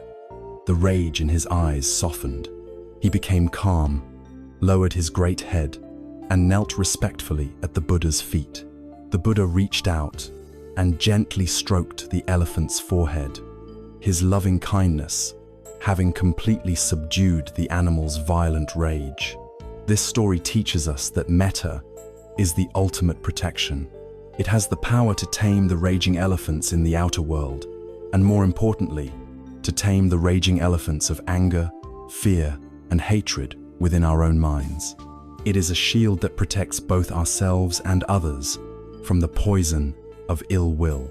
This compassion is not meant to remain as a feeling or a meditation alone. It is the engine that drives enlightened action in the world. A heart that truly understands suffering and wishes for its end will naturally be moved to act. Compassion becomes the why behind our ethical life. We practice right speech because we don't want to cause pain with our words. We practice right action because we don't want to cause pain with our deeds. We practice right livelihood because we don't want our work to be a source of suffering in the world. It is the motivation for all generosity, all service, all social action aimed at relieving the suffering of others. The spaciousness that comes from letting go of the self creates the opening for this boundless love. The heart, freed from the prison of its own concerns, naturally expands to embrace the entire world. But to love this world and all the beings in it fully, without being shattered by the inevitable pain of loss and change, requires one final, crucial insight. To love wisely, we must understand the fundamental nature of the world we are loving. We must understand the universal law that governs all conditioned things. This brings us to the profound and liberating wisdom of anicca, the truth of impermanence. As our hearts open to the world with a boundless and compassionate love, we are faced with a profound challenge. How do we love a world that is, by its very nature, in a constant state of flux? How do we care deeply for beings who are subject to sickness, old age, and death? How do we find peace in a life where every pleasure is fleeting and every moment is unrepeatable? To navigate this reality with grace and without being shattered by loss requires the cultivation of one of the deepest insights of the path. It requires us to turn our full attention to the universal and undeniable law that governs all conditioned things, the law of anicca, or impermanence. Impermanence is not a dark or complicated philosophy. It is a simple, observable fact of existence. There is nothing, absolutely nothing, in the physical or mental world that is static and permanent. The majestic mountains that seem so solid and eternal are slowly but surely being worn down by wind and rain. The stars in the night sky are burning through their fuel, destined to one day collapse and die.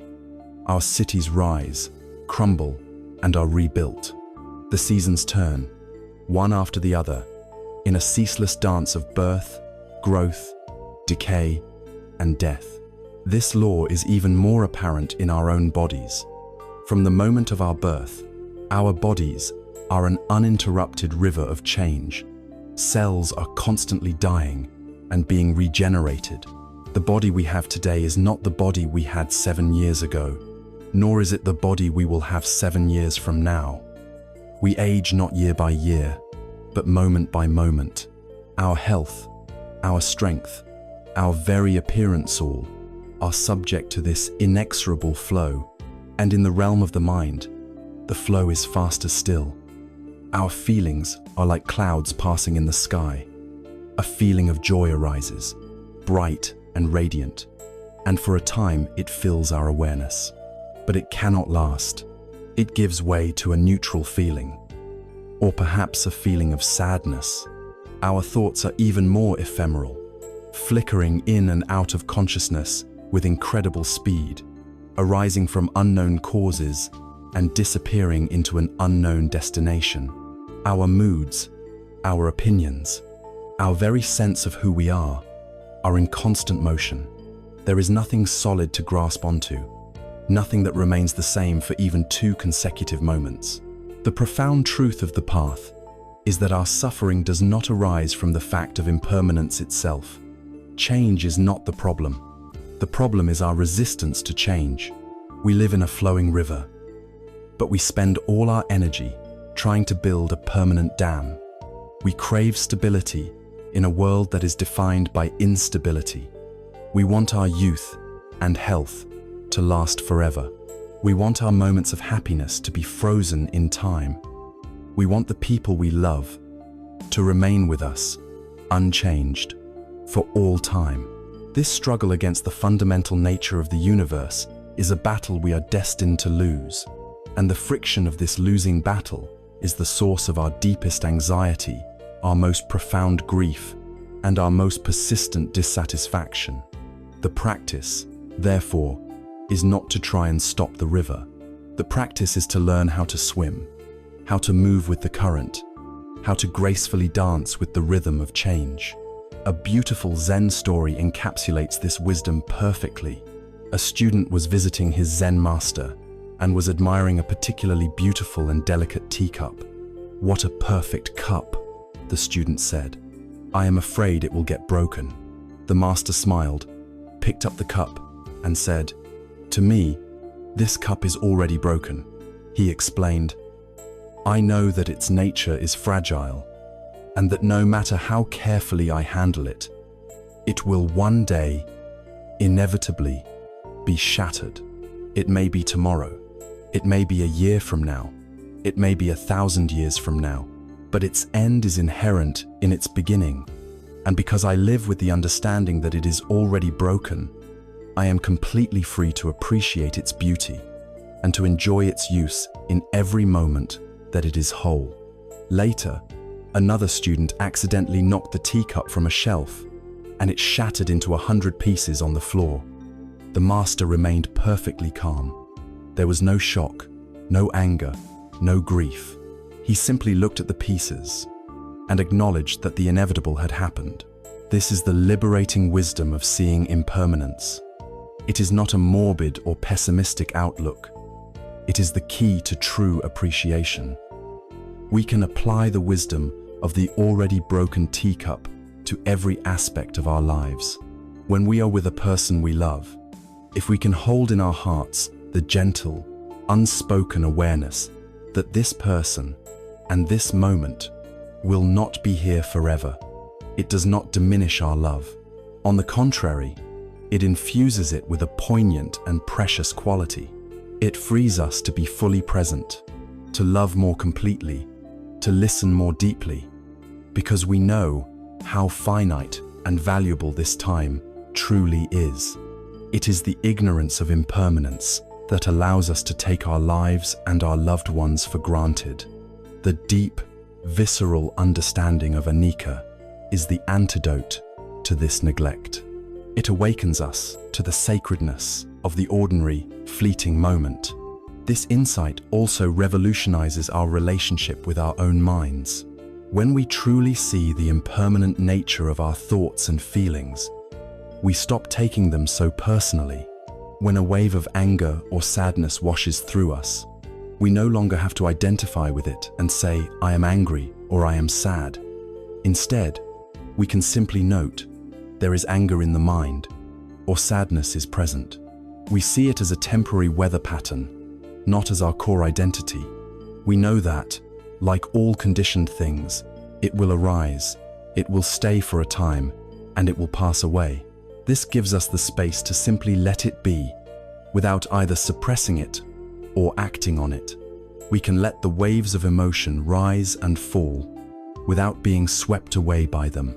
This is the heart of emotional equanimity and freedom. The deep seeing of anicca, then, is not a cause for despair, but a source of profound peace. It is the key that unlocks the art of letting go. How can one cling to a cloud? How can one build a house on a flowing stream? When we see the transient nature of all things, our clinging, grasping, and attachment naturally begin to soften. We learn to hold the world with an open hand, appreciating its beauty without demanding that it stay. With this final insight, our understanding of the three marks of existence is complete. Through our practice, we have seen for ourselves the truth of dukkha, the pervasive unsatisfactoriness of clinging. We have seen the truth of anatta, that there is no solid, separate self to be found. And now, we see the truth of anicca, the universal law of impermanence that underlies the other two. To see the world through this threefold lens of wisdom is the culmination of the path. When we see that all things are impermanent, we understand why clinging to them leads to suffering, and we see that there is no permanent self to do the clinging in the first place. When this seeing is deep and unshakable, a profound and natural consequence occurs. The very causes of suffering, the thirst of tanha, and the clinging of upadana, which are rooted in the delusion of permanence and selfhood, begin to wither and die for lack of fuel. And when the causes of the fire are fully extinguished, what remains? This brings us to the ultimate destination of our entire journey, the realization of the third noble truth, the complete cessation of dukkha, and the indescribable peace that the Buddha called nibbana. With our raft of the Eightfold Path now fully constructed, and with a mind made sharp and steady through its practice, we have arrived at the shore of a great and final insight. We have seen the truth of dukkha, we have understood its cause in tanha, and we have walked the path that undermines that cause. This leads us, with a sense of profound hope and logical certainty, to the third noble truth, the destination of our entire journey, the truth of the cessation of suffering, a state the Buddha called nibbana. The word nibbana, or nirvana in Sanskrit, is perhaps one of the most mysterious and misunderstood concepts in all of spirituality. It has been imagined as a heavenly paradise, a state of blissful trance, or a nihilistic void of non-existence. It is none of these things. The word itself offers the clearest clue. Nibbana literally means to extinguish, or to blow out, like blowing out the flame of a candle. What, then, is extinguished? It is not the self, for we have seen that a solid, permanent self was an illusion to begin with. What is extinguished are the three fires that have fueled our suffering for so long: the fire of greed and obsessive desire, the fire of hatred and aversion, and the fire of ignorance and delusion. Nibbana is the state that remains when these fires have completely gone out. It is the end of the inner war. It is the mind's final, unshakable peace. The Buddha was often reluctant to describe this state in positive terms, because our language is born from the conditioned world of time, space, and concepts. And Nibbana is the unconditioned, that which is beyond all of our familiar categories. He often spoke of it by what it is not. It is the unborn, the unbecome. the unmade, the uncompounded. But to give his followers a sense of its quality, he also used metaphors of profound peace and security. It is the ultimate refuge, the supreme safety, the highest bliss. It is not an empty void, but a state of profound fullness, the fullness that comes when the agonizing ache of lack and wanting has been utterly and permanently cured. The fever of craving has broken, and what remains is a cool, calm, and luminous awareness. The tradition makes a helpful distinction between two phases of nibbana. The first is nibbana with remainder. This is the state achieved by an awakened being, an arhat, while they are still alive. The fires of greed, hatred, and delusion have been completely extinguished in their heart. They no longer generate new karma. Their actions are pure, spontaneous, and free from any self-serving motive. However, they still possess a body and a mind. The remainder, which is the result of their past karma, they can still experience physical pain, a headache, a sickness, but they do not suffer from it mentally. They do not create the second arrow of resistance, fear, or self-pity. Their peace is unshaken by the changing conditions of the world. The second phase is nibbana without remainder, or parinibbana. This occurs at the moment of death of an awakened being.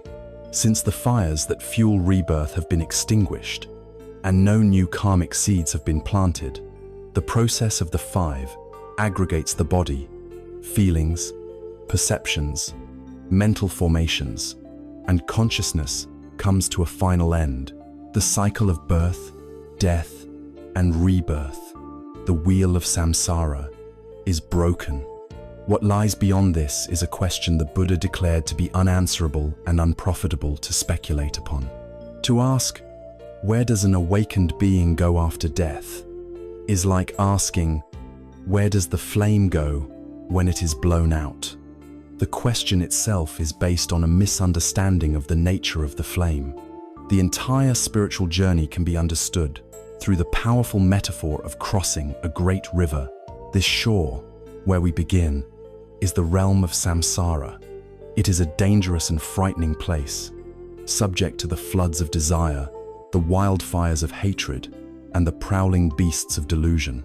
We are swept along by currents we do not understand, clinging to whatever driftwood we can find, living in constant fear and insecurity. The other shore is nibbana. It is a land of perfect safety, security, and peace, free from all dangers. The Noble Eightfold Path is the raft we have so carefully constructed. Right view is the map showing us the destination. Right effort is the energy with which we paddle. Right mindfulness is the constant awareness that keeps us on course. To step onto the far shore is to attain nibbana. It is to be free, once and for all, from the treacherous waters of conditioned existence. This other shore may seem like a distant, almost mythical goal, something reserved for saints and sages in a faraway time. But this is a misconception. The peace of nibbana is not an abstract future. Its quality can be tasted in this very life, in this very moment. Every time we mindfully let go of a flash of anger, the moment of coolness and peace that follows is a small taste of nibbana. Every time we notice a craving to check our phone or eat unhealthily, and we choose not to act on it, the freedom in that moment of non-compulsion is a taste of nibbana. Every time we act with a moment of pure, selfless generosity, with no thought of reward, the lightness and joy in our heart is a taste of nibbana. The path is a gradual training in extending these cool and peaceful moments, making them more frequent, more stable, and more profound, until they coalesce into the permanent climate of the heart. The other shore is not just a destination. It is a quality of being that we can cultivate and experience.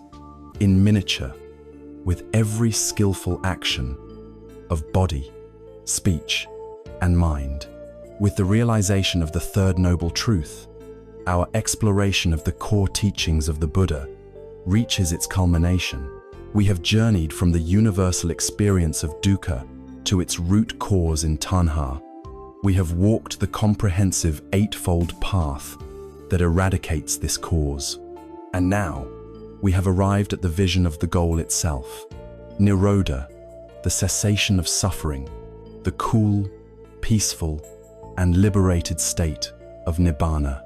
The diagnosis has been given, the cause has been found, the medicine has been described, and the state of complete health has been revealed. The raft has been built, the journey has been made, and the other shore has been reached. This is the triumphant promise of the path, that the end of suffering is not a mere hope, but a tangible possibility for any human being who is willing to walk the path with diligence, sincerity, and wisdom. Let us return, for a final moment, to the man we met at the beginning of our journey. Let us return to Alex, sitting in the ambient glow of the modern world. The world around him has not changed. The phone in his pocket still buzzes with notifications. The demands of his work still arrive in his inbox.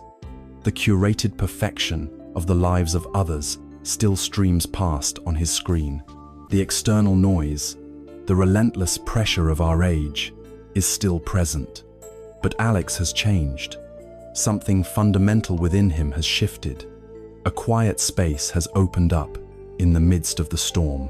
He hears the buzz of the phone, but he now feels a pause between the sound and his compulsion to react.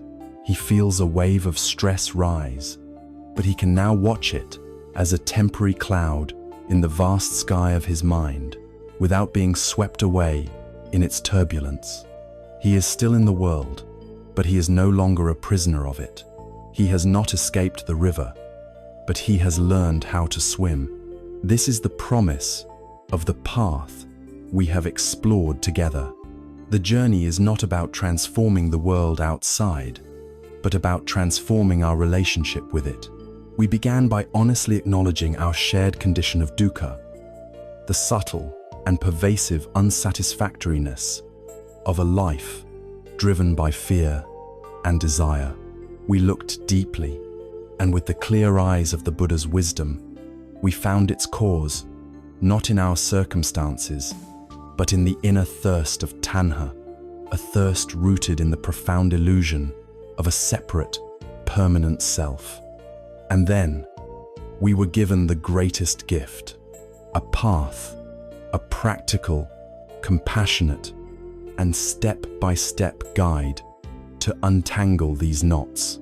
We have seen how to cultivate the wisdom to see clearly, the ethical integrity to act with harmlessness, and the mental discipline to steady and focus the heart. We have built the raft, piece by piece, and have found our way to the other shore. The ultimate message of this ancient path is both radical and profoundly simple. Peace is not a destination you must struggle to reach. It is not a prize to be won after a long and arduous battle. It is not something that can be bought, sold, or found in any external experience. Peace is your own true nature. It is the silent, spacious awareness that is already present, right here, right now, beneath the surface noise of the thinking mind. The spiritual journey is not a journey of acquisition, but of excavation.